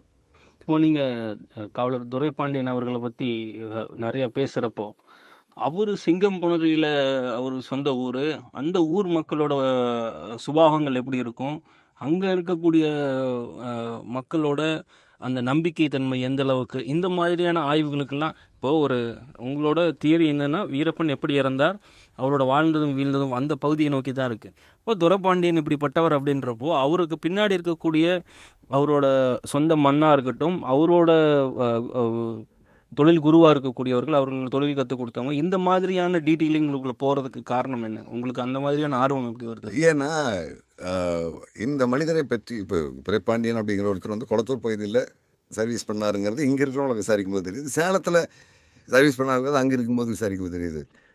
அதுக்கு அடுத்த கட்டமாக விசாரிக்கணும்னா அவரோட ட்ரைனிங்கில் இருந்த ஆளுங்க அவங்ககிட்ட விசாரிக்கிறேன். அப்போ அதுக்கு அடுத்த கட்டமாக விசாரிக்கணும் அவருடைய ஊர், அங்கே போய் அந்த மண், அவங்க அப்பா அம்மா குடும்பம் எல்லாம் பற்றி விசாரிக்கும் போது தான் இது திட்டமிட்டு நடிச்சிருக்காரா, வீரப்பனை வீழ்த்தணுங்கிறதுக்காக மட்டும் ஒரு செட்டப்போடு வந்து இந்த மாதிரி ட்ராமா போட்டிருக்காரா, இல்லை இயல்பான குணமே இவருக்கு இதுதானா அப்படிங்கிறத பற்றி நான் தெரிஞ்சுக்க வேண்டிய சூழல் உண்டு. ஏன்னா நடிக்கிற ஒருத்தரால் எந்த அளவுக்கு சாத்தியமாக வெற்றி பெற முடியும், இயல்பான குணம் இருக்கிறனால எது வெற்றி பெற முடியுங்கிறத பற்றி ஒரு ஆய்வு பண்ணால் தான் இந்த நூலுக்கான ஒரு தீர்வாக இருக்கும். அப்படிங்கிறனால அதுக்கப்புறமா குளத்தூர்லேருந்து துரைப்பாண்டியன் சேலத்துலேருந்து அவர் எங்கெங்கெல்லாம் வேலை செஞ்சார், அவர் எங்கள் ட்ரைனிங்கில் எப்படி இருந்தார், படிக்கிற காலத்தில் எப்படி இருந்தார், அவங்க குடும்பம் எப்படிப்பட்டது அப்படிங்கிறத பற்றி நான் பின்னால் போனேன். எந்த இடத்துலையுமே இந்த ஊரில் கடைசி கட்டத்தில் அவர் நடந்துக்கிட்டு வரோம், அதுலேருந்து எந்த இடத்துலையுமே மாறாத அந்த இயல்பான குணத்துலேயும் வந்துட்டு இருந்ததுனால என்னால் அதை உறுதியாக சொல்ல முடிஞ்சது. அதுக்காக தான் அந்த ஆய்வுகளுக்கு நான் போனேன், வேற ஒன்றும் கிடையாது. அது அப்படிப்பட்ட ஒரு தியரியே நம்ம இப்போ அதை பற்றி கேட்குறப்ப ரொம்ப பிரமிப்பாக இருக்குது. ஒரு பகுதியில் இருந்து இருக்கக்கூடிய வசிக்கக்கூடிய மக்கள் ரொம்ப நேர்மையானவங்களாக இருக்கிறாங்க. ஃபினான்ஸ் சம்மந்தப்பட்ட கலெக்ஷன் ஏஜென்ட்டுகளாக போகக்கூடியவங்களே நிறையா பேர் அங்கேருந்து இருக்கிறவங்கள தான் நம்ம இருக்கிறாங்க அப்படின்ற ஒரு பகுதியை சார்ந்த மக்கள் பற்றின ஒரு விழிப்புணர்வே நிறைய பேருக்கு இல்லை. ஆமாம், இல்லை அதுதான் ஒரு ஊடகம் சார்ந்த நம்மளுடைய பணி என்னன்னா, ஒரு செய்தியை மட்டும் சொல்லாமல் அந்த செய்தியினுடைய பின்புலம், அதனுடைய தொடர்ச்சி, அங்கே இருக்கிற தகவல். நான் இப்போ வீரப்பன் வாழ்ந்ததும் வீழ்ந்ததும் நூல் எழுதி வெளியிட்டுறவே பார்த்தீங்கன்னா வீரப்பனுடைய வரலாறுகளை பற்றி அதில் இருக்கக்கூடிய பல சின்ன சின்ன செய்திகளை தான் மக்கள் அதிகமாக படிச்சுட்டு கேட்பாங்க. அந்த காடுகளினுடைய அமைப்பு, காடுகளில் இருக்கக்கூடிய நீர்வழி பாதைகள், ஆறுனா என்ன, நதினா என்ன, ஓடைனா என்ன, பள்ளம்னா என்ன, மடுவுனா என்ன, கோம்பினா என்ன, இதை பற்றியெல்லாம் உள்ள சின்ன சின்ன செய்திகள். திம்மம்னா என்ன, இந்த காவிரி ஆற்றங்கரை ஓரத்தில் இருக்கிற முழுவடை காடுகள்லாம் என்ன, அந்த முழுவடை காட்டு விவசாயம் எப்படி நடக்குது, இந்த மக்களுடைய வாழ்வியல் என்ன, ஆடு மேய்க்கிறவன் எந்த மாதிரியான சூழலில் ஆடு மாடு மேய்ச்சிட்டு இருக்கான், அவங்களுடைய வருமானம் என்ன, அவங்களுடைய வாழ்வியல் எப்படி இருந்துகிட்டு இருக்குது, எத்தனை நாளைக்கு ஒரு முறை காட்டை விட்டு வெளியே வருவான், இது எல்லாத்தையும் ஒட்டுமொத்த கலவையாக நமக்கு கிடைக்கிற எல்லா செய்திகளையும் வாங்கி அதை வெளியில் கொட்டுறோம். அது படிக்கிறவங்களுக்கு அவங்களுக்கு தேவையானதை எடுத்துக்கிறாங்க. அந்த வகையில் தான் துரைப்பாண்டியனை பற்றியும் அவனுடைய குடும்பம், அவனுடைய ஊர், அவருடைய அந்த ஆரம்பகால வாழ்வியல், பயிற்சி கல்வியில் இருந்த காலத்தில் நடந்தது எல்லாத்தையுமே நான் சொன்னேன். சொல்லும்போது தானே ஒரு கேரக்டரை நம்ம முழுமையாக உருவகப்படுத்த முடியுது. இது நடிக்கிற ஆள் கிடையாது, யதார்த்தமாக இவருடைய இயல்பான குணம் அப்படிங்கிறத நம்ம உறுதிப்படுத்துறதுக்காக இவ்வளோ செய்திகள் நமக்கு இருக்க வேண்டியதாக இருந்தது. அது உறுதிப்படுத்துறதுக்காக நான் தெரிஞ்சுக்கிட்டு தான் அப்படியே கொடுத்துருக்கேன். அவ்வளோதான். இப்போது இந்த பயணம் இருக்குல்ல, நீங்கள் ஆரம்பித்து இதை பற்றி கண்டுபிடிக்கணும் அப்படின்னு சொல்லி கிளம்பி இந்த உண்மை அறியும் குழு சொன்னது வந்து நம்மளால் நம்ப முடியாது அப்படின்னு நீங்கள் கிளம்ப ஆரம்பித்து இது கன்க்ளூட் பண்ண வரைக்கும் ஒரு பயணம் இருக்குது. அதுக்கு பின்னாடி ஒரு பொருள் செலவு இருக்கும், பணச்செலவு இருக்கும், நிறைய நேர விரயங்களாக இருக்கும். அந்த மாதிரி நார்மலான வாழ்க்கை முறையில் வந்து நிறைய மாற்றம் நம்ம இழக்க வேண்டியது. அதை பற்றி கொஞ்சம் சொல்லுங்கள் சார். கிட்டத்தட்ட 2004 வீரப்பன் கொல்லப்பட்டதுக்கு அடுத்த ஒரு வார காலத்துக்குள்ளாகவே நண்பர் கதிரவன் வீரப்பன் கொல்லப்பட்ட போது எடுத்த போட்டோக்களுடைய சிடி ஒன்று ரைட் பண்ணி கொடுத்துட்டு இதை நீ வச்சுக்க, எதுக்கு உனக்கு பயன்படும், எதிர்காலத்தில் நீ இதை பற்றி ஒரு ஆய்வு பண்ணணும் அப்படின்னா. அந்த கட்டத்தில் என் மேலே 8 வழக்குகள் நடந்துகிட்டு இருக்குது. அந்த வழக்கிலிருந்து நான் வெளியில் வரதுக்கு 2011 ஆகிட்டுது. அதுக்கு பிறகு ஒரு 2 ஆண்டுகள் முடிச்சு 2014 அந்த காலகட்டங்களிலே நான் அதுக்கான தரவுகள்லாம் சேகரிக்க ஆரம்பிச்சிட்டேன். 2014 ஆரம்ப புள்ளி என்ன அப்படின்னா, அவர் இறப்பின் மூலமா சொல்லப்பட்ட விளக்கங்கள் உங்களுக்கு வந்து கன்வின்சிங்கா இல்லை. அதுதான் 2 தியரியுமே உங்களுக்கு கன்வின்சிங். கன்வின்ஷன்லாம் பொய் ரெண்டுமே அப்படிங்கிறது தெரிஞ்சது. அதுக்கப்புறம் தான் நான் விசாரிக்க ஆரம்பித்தேன். அதில் இவ்வளவு காலம் தள்ளி வர்றது இந்த விவேக் கூட தான் சொல்லியிருப்பார், ஏன் வீரப்பன் கொல்லப்பட்ட மறுநாளே நீங்கள் இதை ஆரம்பிச்சிடலாம், 20 வருஷம் கழிச்சு ஏன் வந்து இன்னொரு கேள்வி இருப்பார்.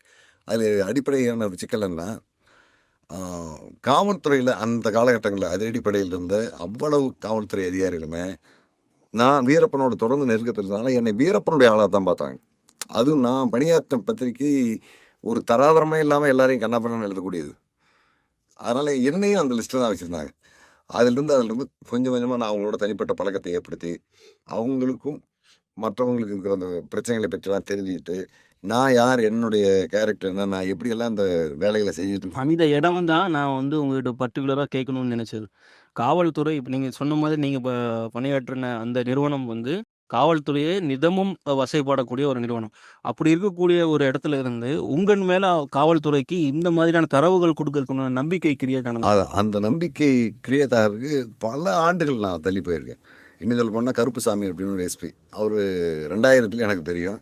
2000 நான் தொடர்ந்து பேசிகிட்டு இருக்கேன். 2018 நான் அந்த நிறுவனத்துலேருந்து வெளியில் வந்துட்டேன்னு சொன்னதுக்கு அது வழக்கமாக பேசும்போது, என்னையா எப்படியா இருக்கேன், நல்லா இருக்கியா, குடும்பத்தை வீட்டிலலாம் எப்படி இருக்காங்க, வரேன் நான் என் சத்தியமூலம் பக்கம் தான் நான் கூப்பிட்றேன், மதுரை வந்து நான் கூப்பிட்டு அப்படிமாரு, அதோட முடிச்சுவார். அவ்வளோதான், பேச்சு அதுக்கு மேலே இருக்காது. 2018 நான் வந்து வெளியில் வந்துட்டேன்னு சொன்னேன்னா 1 மணி நேரம் பேசினேன். ஏன் வெளியில் வந்தேன், என்ன பிரச்சனை அப்படிங்கெல்லாம் பேசினேன். அதுக்கான விளக்கெல்லாம் சொன்னதுக்கு பிறகு 1 மணி நேரம் பேசினார். அதுக்கு அடுத்த நீ மதுரை பேசுனார் போல 2 நாள் உட்காந்து பேசினார். இந்த இடைப்பட்ட காலத்தில் என்னை பற்றி அவர் வேறு அதிகாரிகள்கிட்ட பேசியிருப்பாங்க. இப்போ இன்னும் சொல்லப்போனால் கர்நாடக காவல்துறையில் டிஜிபி குருபிரசாத்னு ஒருத்தர், அவர் அங்கே வீரப்பனை பற்றிய கர்நாடக காவல்துறையினுடைய தரப்புக்காரமாக நூல் எழுதினார். அப்போ கர்நாடக அதிரடிப்படையில் வேலை செஞ்ச எந்த அதிகாரி கேட்டாலுமே நீங்கள் சிவசுப்ரமணியம் கேட்டிங்கன்னா படங்கள் கிடைக்கும், சிவசுப்ரமணியம் கேட்டிங்கன்னா டீட்டெயில் கிடைக்கும்னு இருக்காங்க. அதுக்கு பிறகு அவரே எங்கள் படமுறை வந்தார். ஒரு ஓய்வு பெற்ற காவல்துறை டிஜிபி அவர் என்னை பார்த்து என்கிட்ட தான் கேட்டு தெரிவித்தார். அதே மாதிரி தமிழ்நாட்டுக்குள்ள இருக்கிற பெரும்பாலான அதிகாரிகளை கேட்டு ஏதாவது ஒரு தகவல் வேணா நீங்கள் சிவசுப்ரமணியம் கேளுங்கன்னு சொல்லுவாங்க. அந்த அளவுக்கு இதை பற்றி தரவுகள் எங்கிட்ட இருக்கிறது அவங்களுக்கு தெரியும். 2வது போய் கேட்டால் சொல்லுவானுங்கிறது தெரியும்.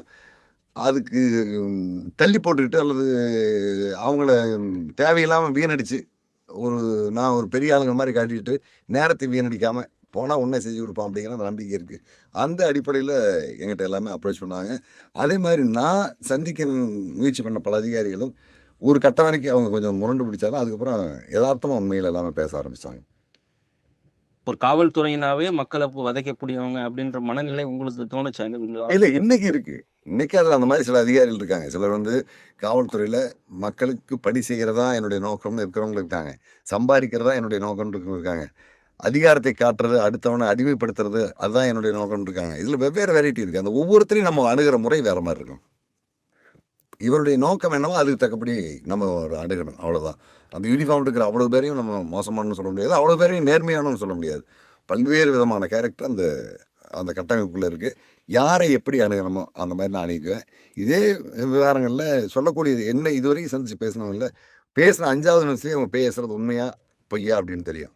பொய் அப்படின்னு தெரிஞ்சால் அந்த தொடர்பு அப்படியே நான் விட்டுருவேன். உண்மைன்னு தெரிஞ்சால் அதை தொடர்ந்து நான் கண்டிப்பாக பண்ணிட்டு இருக்கேன். இன்றைக்கி வரைக்கும் பல தொடர்ந்து தான் இருக்காங்க, பேசிட்டு தான் இருக்கேன்.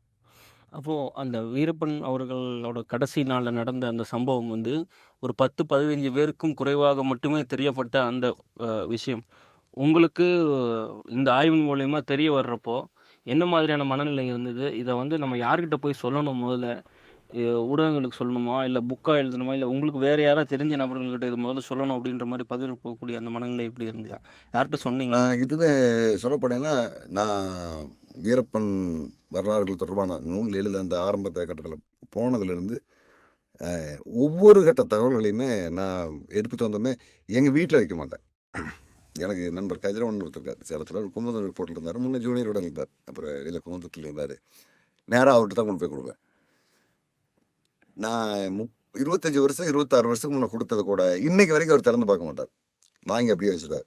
அது வீரப்பன் தொடர்பான டாக்குமெண்ட், ஆடியோ ரெக்கார்டு இதெல்லாம் கொண்டு போய் கொடுத்தேன்னா அவர் வாங்கி தனியாக என்னுடைய ஃபோல்டரில் போட்டு வச்சுருவார். அதை திருப்பியே பார்க்க மாட்டார். அந்த மாதிரியான அந்த நபர். அவர்கிட்ட தான் நான் முதல்ல போய் இதை பற்றி டிஸ்கஸ் பண்ணுவேன். இது சரியாக இருக்குது, இதில் இன்னும் கொஞ்சம் டீப்பாக பார்க்கணும், இது வேற ஒரு கோணம் எனக்கு தெரியுது அப்படிங்கிறத பற்றி அவரோட தான் டிஸ்கஸ் பண்ணுவேன். அடுத்து சண்முக பிரியன் ஒரு நண்பர் இருக்கார். அவர் இதழியல் துறை சார்ந்தவர் அல்ல, ஆனாலும் இந்த துறையோடு ரொம்ப நெருக்கமாக இருக்கக்கூடியவர். என்னுடைய சின்ன சின்ன சந்தேகங்கள், இது இப்படி போனால் சரியாக இருக்குது, இப்படி போனால் சரியாக இருக்குது, இவங்கள பாருங்கள், இவங்கள பார்த்தா அவருக்கு தெளிவு கிடைக்கும் அப்படிங்கிற மாதிரி டைரக்ஷன் கொடுக்குறதுல எனக்கு 2 பேர். ஒன்று கதிரவன் ரிப்போர்ட்டர், இன்னொன்று சண்முக பிரியன். இந்த 2 பேரும் பெரும்பாலும் இந்த நிறுவல் எல்லாத்தையுமே அவங்களுக்கு தெரிஞ்சிருக்கும். நெருக்கடிகள் என்ன வந்தது? ஏன்னா நீங்கள் இதுக்கு முன்பாக நீங்கள் பணி செய்த நிறுவனங்கள் இதன் அடிப்படையில் மட்டுமே இயங்கக்கூடிய இந்த வீரப்பன் சம்மந்தப்பட்ட அந்த தரவுகள் அதன் மூலிமா கிடைக்கப்பட்ட அந்த டேட்டாஸ் மூலிமா மட்டுமே ஒரு ரெப்புடேஷனை கிரியேட் பண்ணிக்கக்கூடிய ஒரு நிறுவனம்.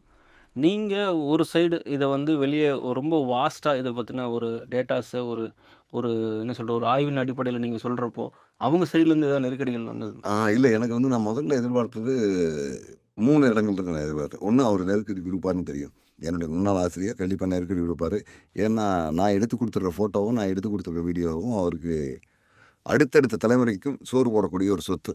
அதை அவர் முழுக்க தானே அனுபவிக்கணும்னு நினைப்பார். அதனால் அதுக்கு நெருக்கடி விடுப்பார். இன்னொன்று, காவல்துறையினுடைய தலைமை பொறுப்பில் இருந்த ஏடிஜிபி விஜயகுமார் மூலமாக, ஏன்னா அப்போ அவர் டெல்லியில் மிகப்பெரிய பொறுப்பில் இருந்தார். ஏதாவது சிக்கல் வரும் அப்படின்னு எதிர்பார்த்தேன். காஷ்மீரில் கூட இருந்தார். 3ஆவதாக வீரப்பன் மனை முத்துலட்சுமி மூலமாக ஒன்று இதுக்கு வரும். ஏன்னா அவங்க யார் இதை பற்றி எழுதினாலும் ஒன்று பணம் கொடுங்க கேட்பாங்க. அவங்க மூலமாக ஒன்று வரும்னு எதிர்பார்த்தேன். அதே மாதிரி முதல் நெருக்கடி முத்துலட்சுமி மூலமாக தான் வந்தது.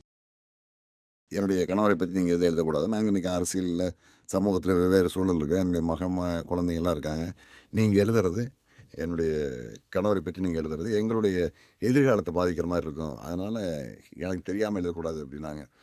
அதுக்கு நான் ரொம்ப எளிமையாக பேசி விட்டேன். நான் உங்கள் காவலை பற்றியாவது நான் எது எழுதலை. தமிழ்நாடு காவல்துறையில் ஒரு 32 பேர் செத்துருக்காங்க. தமிழ்நாடு கர்நாடகா 2 மாநில காவல்துறையில் 36 பேர் செத்துருக்காங்க. வனத்துறையில் 10 பேர் செத்துருக்காங்க. டிசிஎஸ் ஸ்ரீனிவாசன் ஒரு ஐஎஃப்எஸ் ஆஃபீஸர் கொடுத்துருக்காங்க. ஒரு ஐபிஎஸ் அதிகாரி ஹரிகிருஷ்ணா இருந்திருக்காரு. இவங்க எல்லாம் வீரப்பன் அப்படிங்கிற ஒரு ஆளை கொல்லப்பட்டதுனால அதை பற்றி நான் ஆய்வு பண்ணிகிட்டு இருக்கேன். உங்களுடைய வாழ்க்கையோ, உங்களுடைய குடும்பத்தை பற்றியோ, உங்களுக்கு திருமணமானதை பற்றியோ, உங்களுடைய கணவன் தான் வீரப்பனை பற்றியோ நான் எந்த இடத்துலையும் சொல்ல மாட்டேன். சொல்ல வேண்டிய அவசியம் கிடையாது. நீதிமன்றத்தில் ஒரு நாள் 186 வழக்குகள் இருக்குது. அந்த 86 வழக்குகள் குறித்து தான் நான் ஆய்வு பண்ணுறேன். அதுலேயே ஒரு சில வழக்குகள் தான், நான் அதை கடந்து எதுவும் போகல. ஒருவேளை உங்களுடைய கணவருடைய புகழுக்கும் மதிப்புக்கும் உங்களுடைய புகழுக்கும் மதிப்பும் களங்கம் வர மாதிரி இருந்ததுன்னா நீங்கள் என் மேலே நடவடிக்கை எடுக்கலாம். அந்த மாதிரி எதுவும் வராதுன்னு ஒரு பதில் மட்டும் எடுத்துகிட்டு நான் அதை கடந்துட்டேன். அடுத்தபடியாக காவல்துறை இயக்குநர்கிட்ட ஏதாவது பிரச்சனை வரணும் பார்த்தேன். அவர் அழகாக கலந்து போயிட்டார். ஏன்னா நீ சொன்ன மாதிரி அந்த ட்ரேடர் அப்படின்ற வார்த்தை இந்த சேசிங் பிஹைண்ட் அந்த வீரப்பன் அந்த நூல் அவர் எழுதலை அப்படின்னா இந்த ஹிண்டே உங்களுக்கு கிடந்துருச்சு இல்லை? துரைப்பாண்டியன் பின்னால் நம்ம பத்திரிகை நண்பர்கள்ட்ட பேசும்போது சொன்னாங்க, இவர் தேவையில்லாமல் ஒரு புத்தகம் எடுத்து போய் அந்த புத்தகத்தில் கொம்பு தூக்கிங்கிற ஒரு பேர் அதுக்கு பிறகு தான் சிவசுப்ரமணியம் இதை பிடிச்சி டெவலப் பண்ண ஆரம்பிச்சாரு.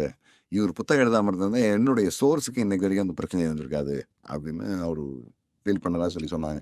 அதுதான் விஜயகுமார் எழுதின அந்த நூல் தான் எனக்கு ஒரு அவுட்லைன் கிடச்சிது. அதுலேருந்து நான் அப்படியே ஃபாலோ பண்ண ஆரம்பித்தேன். இல்லைன்னா இது ரொம்ப சிரமம் தான். இந்த அளவுக்கு இது வந்திருக்குமா அப்படிங்கிறதுக்கு உத்தரவாதம் கிடையாது. இப்போ அடுத்ததாக இவர் நிறுவனம் சைட்லேருந்து உங்களுக்கு எந்த இல்லை, அடுத்ததான் இவங்க 2 பேருடைய பிரச்சனை இல்லைனால 3ஆவதாக என்னுடைய நிறுவனம் சார்ந்தது. அவருக்கு என்னென்னா, கல்யாணம் வீடுனா மாப்பிள்ளையாக இருக்கணும், இளவு வீடுனா பணமாக இருக்கணும் அப்படிங்கிற மாதிரி அவரோட மைண்ட் செட்டில் அதே மாதிரி தான் நடந்துகிட்டு இருக்காரு. தொடர்ந்து என் மேலே இது வரைக்கும் ஒரு 4 வழக்குன்னு போட்டிருக்காரு. நான் ஆங்கிலத்தில் ஒரு நூல் எழுதி வெளியிட்டிருந்தேன். அந்த நூலுக்கு சென்னை உயர்நீதிமன்றத்தில் தடை உத்தரவு இருக்கிறதா கொண்டு போய் பெங்களூர் உயர்நீதிமன்றத்தில் ஒரு இடைக்கால தடை வாங்கினார். அது ஒரு 7-8 மாதம் நடந்ததுக்கு பிறகு அந்த இடைக்கால தடையை உடைச்சிட்டான். அதுக்கப்புறம் அப்பீலுக்கு போயிருக்காரு. அதுவும் அங்கே தள்ளுபடி ஆகிடுது. அது எது சம்மந்தமான? வீரப்பன் தொடர்பான அந்த நூல் தான் இது. அதாவது அடிப்படையில் குறைந்தபட்ச அறிவோடு இல்லாமல் ஒரு செய்திக்கு காப்புரிமை கேட்குறாரு. வீரமான குடோனியில் இருக்க செய்தியை எப்படி நம்ம இருக்கணும் காப்பிரைட்டாக கிளைம் முடியும்? நீதிமன்றத்தில் சொல்லிட்டாங்க, ஃபோட்டோ வேணால் காப்பிரைட் கேட்கலாம், செய்திகளை காப்பிரைட் கேட்க முடியாது. எல்லா இடங்களையும் வந்ததுதான் நீதிமன்றத்தில் ஆவணமாக இருக்கிறது. அவர் இவங்ககிட்டையும் பேசியிருப்பார், இன்னொருத்தர்கிட்டையும் பேசியிருப்பார், பல பேர்கிட்ட பேசியிருப்பார். அவங்கவுங்க கேட்டதை அவங்கவுங்களுடைய விஷயம் சொல்லுவாங்க. அதுக்கெல்லாம் காப்பிரைட் கிடையாது. நீங்கள் ஃபோட்டோ மட்டும் காப்பி வந்தால் அதை மட்டும் கிளைம் பண்ணுங்கன்ட்டு அந்த பெட்டிஷன்லாம் இப்போ அதுவுமே நான் என்ன கேட்குறேன், நீங்கள் வந்து ஃபஸ்ட்டு டைம் ஃபோட்டோ எடுத்த ஃபோட்டோஸ் எல்லாமே அவர்கிட்ட தான் காப்பிரைட் இருக்கு. காப்பிரைட்லாம் குறிப்பிட்ட படங்களை காப்பிரைட்டை நம்ம கோர முடியாது. ஏன்னா அரசு சார்பாக நம்ம தூதுவராக போயிருக்கோம். அதனால ஃபோட்டோக்களுக்கு மட்டும் நீங்கள் காப்பிரைட் கேளுங்க, கண்டென்ட்டுக்கெல்லாம் காப்பிரைட் வராது அப்படிங்கிறத உயர்நீதிமன்ற நீதிபதிகளே சொல்லிட்டாங்க. அதுக்கப்புறம் ஃபோட்டோவுக்கு மட்டும் காப்பிரைட் வேணும் அப்படின்னு கேட்டுட்டு இருக்காரு. என்ன சொல்ல போனோம்னா, ஆனால் அதுக்கு பிறகு இல்லை, அவர் கேட்கக்கூடிய ஒரு தார்மீகமானு நான் கேட்குறேன். உரிமை அவருக்கு இருக்கக்கூடிய தார்மீக உரிமை அது இருக்கும். ஏன்னா அந்த சமயத்தில் நீங்கள் பல்வேறு இடர்களை தாண்டி உள்ளே போய் வீரப்பன் அவர்களை சந்தித்து அந்த சமயத்தில் எடுக்கப்பட்ட அந்த ஃபோட்டோ மேபி அந்த வீடியோ ஃபுட்டேஜ் வேணால் நீங்கள் ப்ராப்பரான ஒரு நக்கீரன் சார்ந்த ஒரு நிறுவனமாக உள்ளே போயிருந்துருக்கலாம், எனக்கு அது தெரியல. அதுவும் நீங்கள் சொல்லுங்கள். ப்ளஸ் அந்த ஃபோட்டோ எடுக்க போன ஆரம்ப காலகட்டம் போது உங்களோட ஓன் இன்ட்ரெஸ்ட் மூலிமா நீங்கள் குளத்தூர் மணி அவர்களை அணுகி தானே நீங்கள் உள்ளே போகிறீங்க? ஆமாம்மா, முதல் சந்திப்புங்கிறதெல்லாம் வந்து நான் அந்த நிறுவனத்தில் பணியிலும் இல்லை. அந்த நிறுவனம் சார்பாக அதனுடைய இணையாசிரியர் அந்த காமராஜ் என்னை வேலைக்கு வா அப்படின்னு சொல்லியிருக்கார், செய்தி அனுப்பு அப்படின்னு சொல்லியிருக்காரு. ஆனால் அதுக்கு முன்னே நான் அந்த செய்தியெல்லாம் எதுவும் அனுப்பலை. முதல் செய்தியை நான் கொண்டு போனதே வீரப்பனுடைய செய்தி தான். அதுக்கு பிறகு தான் எனக்கு ஒரு 6 மாதங்களுக்கு பிறகு தான் நான் அந்த நிறுவனத்தோடு நெருங்கிய தொடர்புக்கு போகிறேன். அதுக்கு பிறகு எனக்கு அந்த நிறுவனத்திலிருந்து இந்த இபிஎஃப் பிடிச்சது, எனக்கான பத்திரிக்கையாளருக்கான அங்கீகாரம்லாம் கொடுத்தது 2000 பத்திரிக்கையாளர் அப்படிங்கிறதுக்கான அந்த அங்கீகாரம் இதெல்லாமே கொடுத்தது 1997க்கு பிறகு தான். அது வரைக்கும் நான் வந்து பத்திரிக்கையில் வந்து ஃப்ரீலான்ஸ் ரிப்போர்ட்டராக தான் இருக்கேன். ஏன்னா பத்திரிக்கை பொறுத்த வரைக்கும் 2-3 வகையாக இருப்பாங்க. செய்தி முகவர்னு இருப்பாங்க, தற்காலிக பத்திரிக்கையாளராக, அதாவது டெம்பரரி ரிப்போர்ட்டராக ஒரு பீரியட் வச்சுருப்பாங்க, அதுக்கப்புறம் ஃப்ரீலான்ஸ் ரிப்போர்ட்டராக வச்சுருப்பாங்க, அதுக்கப்புறம் தான் ஸ்டாஃப் ரிப்போர்ட்டராக இருக்குவாங்க. இந்த மாதிரி காலகட்டங்களில் பார்த்தீங்கன்னா 97 தான் நான் ஸ்டாஃப் ரிப்போர்ட்டர் ஆகிறேன். இன்னும் சொல்ல போனால் 2018 நான் வேலையை விட்டு வந்ததுக்கு பிறகு என்னுடைய இபிஎஃப் தொடர்பான கணக்கில் சில முறைகேடுகள் இருக்கிற மாதிரி தெரியுது. அது வரைக்கும் நாங்கள் பார்க்கல. அதுக்கப்புறம் பார்க்கும்போது இந்த நிறுவனத்தில் ஆமாம் அப்படின்னு கேட்கும்போது அந்த நிறுவன சார்பாகவே எனக்கு லெட்டர் கொடுத்துருக்காங்க, நீங்கள் ஸ்டாஃப் ரிப்போர்ட்டர் கிடையாது. அவ்வளோ தூரம் வீரப்பன் தொடர்ந்து நீங்கள் வந்து உள்ளே போய் அவ்வளோ காசுகளை சதைச்சு வந்து ஒருத்தர் உண்மை பேசினான்னா சாக வரைக்கும் அந்த உண்மை தான் இருக்கு. இவங்க பேசுறது முழுக்கவுமே போய் என்னுடைய ஆசிரியரோ மற்றவங்க அவங்க பேசுறது நிறுவனம் சார்பாக சொல்றது எல்லாமே பொய்யா இருக்கும். அதில் நீங்கள் இந்த நிறுவனத்தினுடைய ஸ்டாஃப் ரிப்போர்ட்டர் கிடையாதுன்னு சொல்லி கொடுக்குறாங்க. அது நீதிமன்றத்தில் ஆவணமாக போட்டிருக்கேன். ஆனால் 93 நான் ஸ்டாஃப் ரிப்போர்ட்டராக இருக்கிறதா நீதிமன்றத்தில் வக்காலத்து பாயிண்ட் பண்ணிட்டாங்க. இதுக்கு எல்லாமே வழக்கு விவகாரங்கள் இருக்கிறனால அதை பற்றி நம்ம அதிகமாக பேச முடியாது. இந்த அளவு தான் போயிட்டுருக்கு. நிச்சயமாக தர்மம் வெல்லும் அப்படிங்கிறது எளிமையான கோட்பாடு. ஆனால் அதுக்காக பொருள் செலவும் நேர செலவும் காலத்தையும் நம்ம வீணாக்கணும். கடைசியாக தர்மம் வெல்லும். அதர்மம் வெல்றதுக்கு எங்கேயுமே வாய்ப்பு இல்லை. இந்த வகையில் இந்த ஃபோட்டோக்கள் சம்மந்தமான பிரச்சனையும் சரி, வீடியோக்கள் சம்மந்தமான பிரச்சனையும் சரி, எனக்கு மேலே போட்டுருக்கிற வழக்குகளும் சரி, நிச்சயமாக எனக்கு தான் சாதகமாக அமையும். சரிங்க சார், உங்கள் நேரத்தை பகிர்ந்து கொண்டு ஒரு தொடர்ந்து முன்பு சந்தித்த மாதிரியே பல நாட்கள் ஃபாலோ பண்ணி இன்றைக்கி இந்த மாதிரியான ஒரு பகுதிகளில் இன்றைக்கி மாவீரர் நாள் நீங்கள் கூட இன்றைக்கி ஆமாம் இது பண்ண போகிறீங்க. இன்றைக்கி இடைப்பட்ட டைமில் எங்களுக்காக நேரத்தை ஒதுக்கி எங்களுக்கு வந்து எங்கள் சேனல் சப்ஸ்கிரைபருக்கும் அவங்க கேட்ட சில கேள்விகளும் உங்கள்கிட்ட நான் வந்து நிறையா கேட்டு அதுக்குண்டான விளக்கங்களும் கொடுத்துருக்கீங்க. ரொம்ப நன்றி சார். மகிழ்ச்சி. நான் வழக்கமாகவே நவம்பர் 27 எந்த வேலையுமே ஒத்துக்க மாட்டேன். அன்றைக்கி காலையிலேயே குளத்தூர் வந்துடுவேன். அந்த மாவீரர் நிகழ்வுக்காக நான் போயிடுவேன். இந்த சூழல்லையும் கிட்டத்தட்ட ஒரு வாரமாக தொடர்ந்து எங்கே போகிறீங்கன்னு வந்து இன்றைக்கி குளத்தூர்லேயே பிடிச்சிட்டிங்க. உங்களுடைய அந்த நீங்கள் எனக்கு மேலே பிடிங்க. நான் இன்னொரு விஷயமும் சொல்கிறேன். நான் வந்து தொடர்ந்து 1.5 ஆண்டு காலமாக தான் நான் வந்து இந்த பத்திரிகை துறை சார்ந்து சில விஷயங்களில் செயல்பட்டுட்டு வர்றேன். நான் பார்த்த ஆட்களையும் சரி, வீரப்பன் சம்மந்தப்பட்ட தியரிகளையும் சரி ரொம்ப டீட்டெயிலிங்காக நான் பார்க்குறப்போ உங்களோட அந்த பத்திரிகை துறையோட அந்த பயணம்ன்றது ரொம்ப பிரமிப்பாக இருக்குது எனக்கு.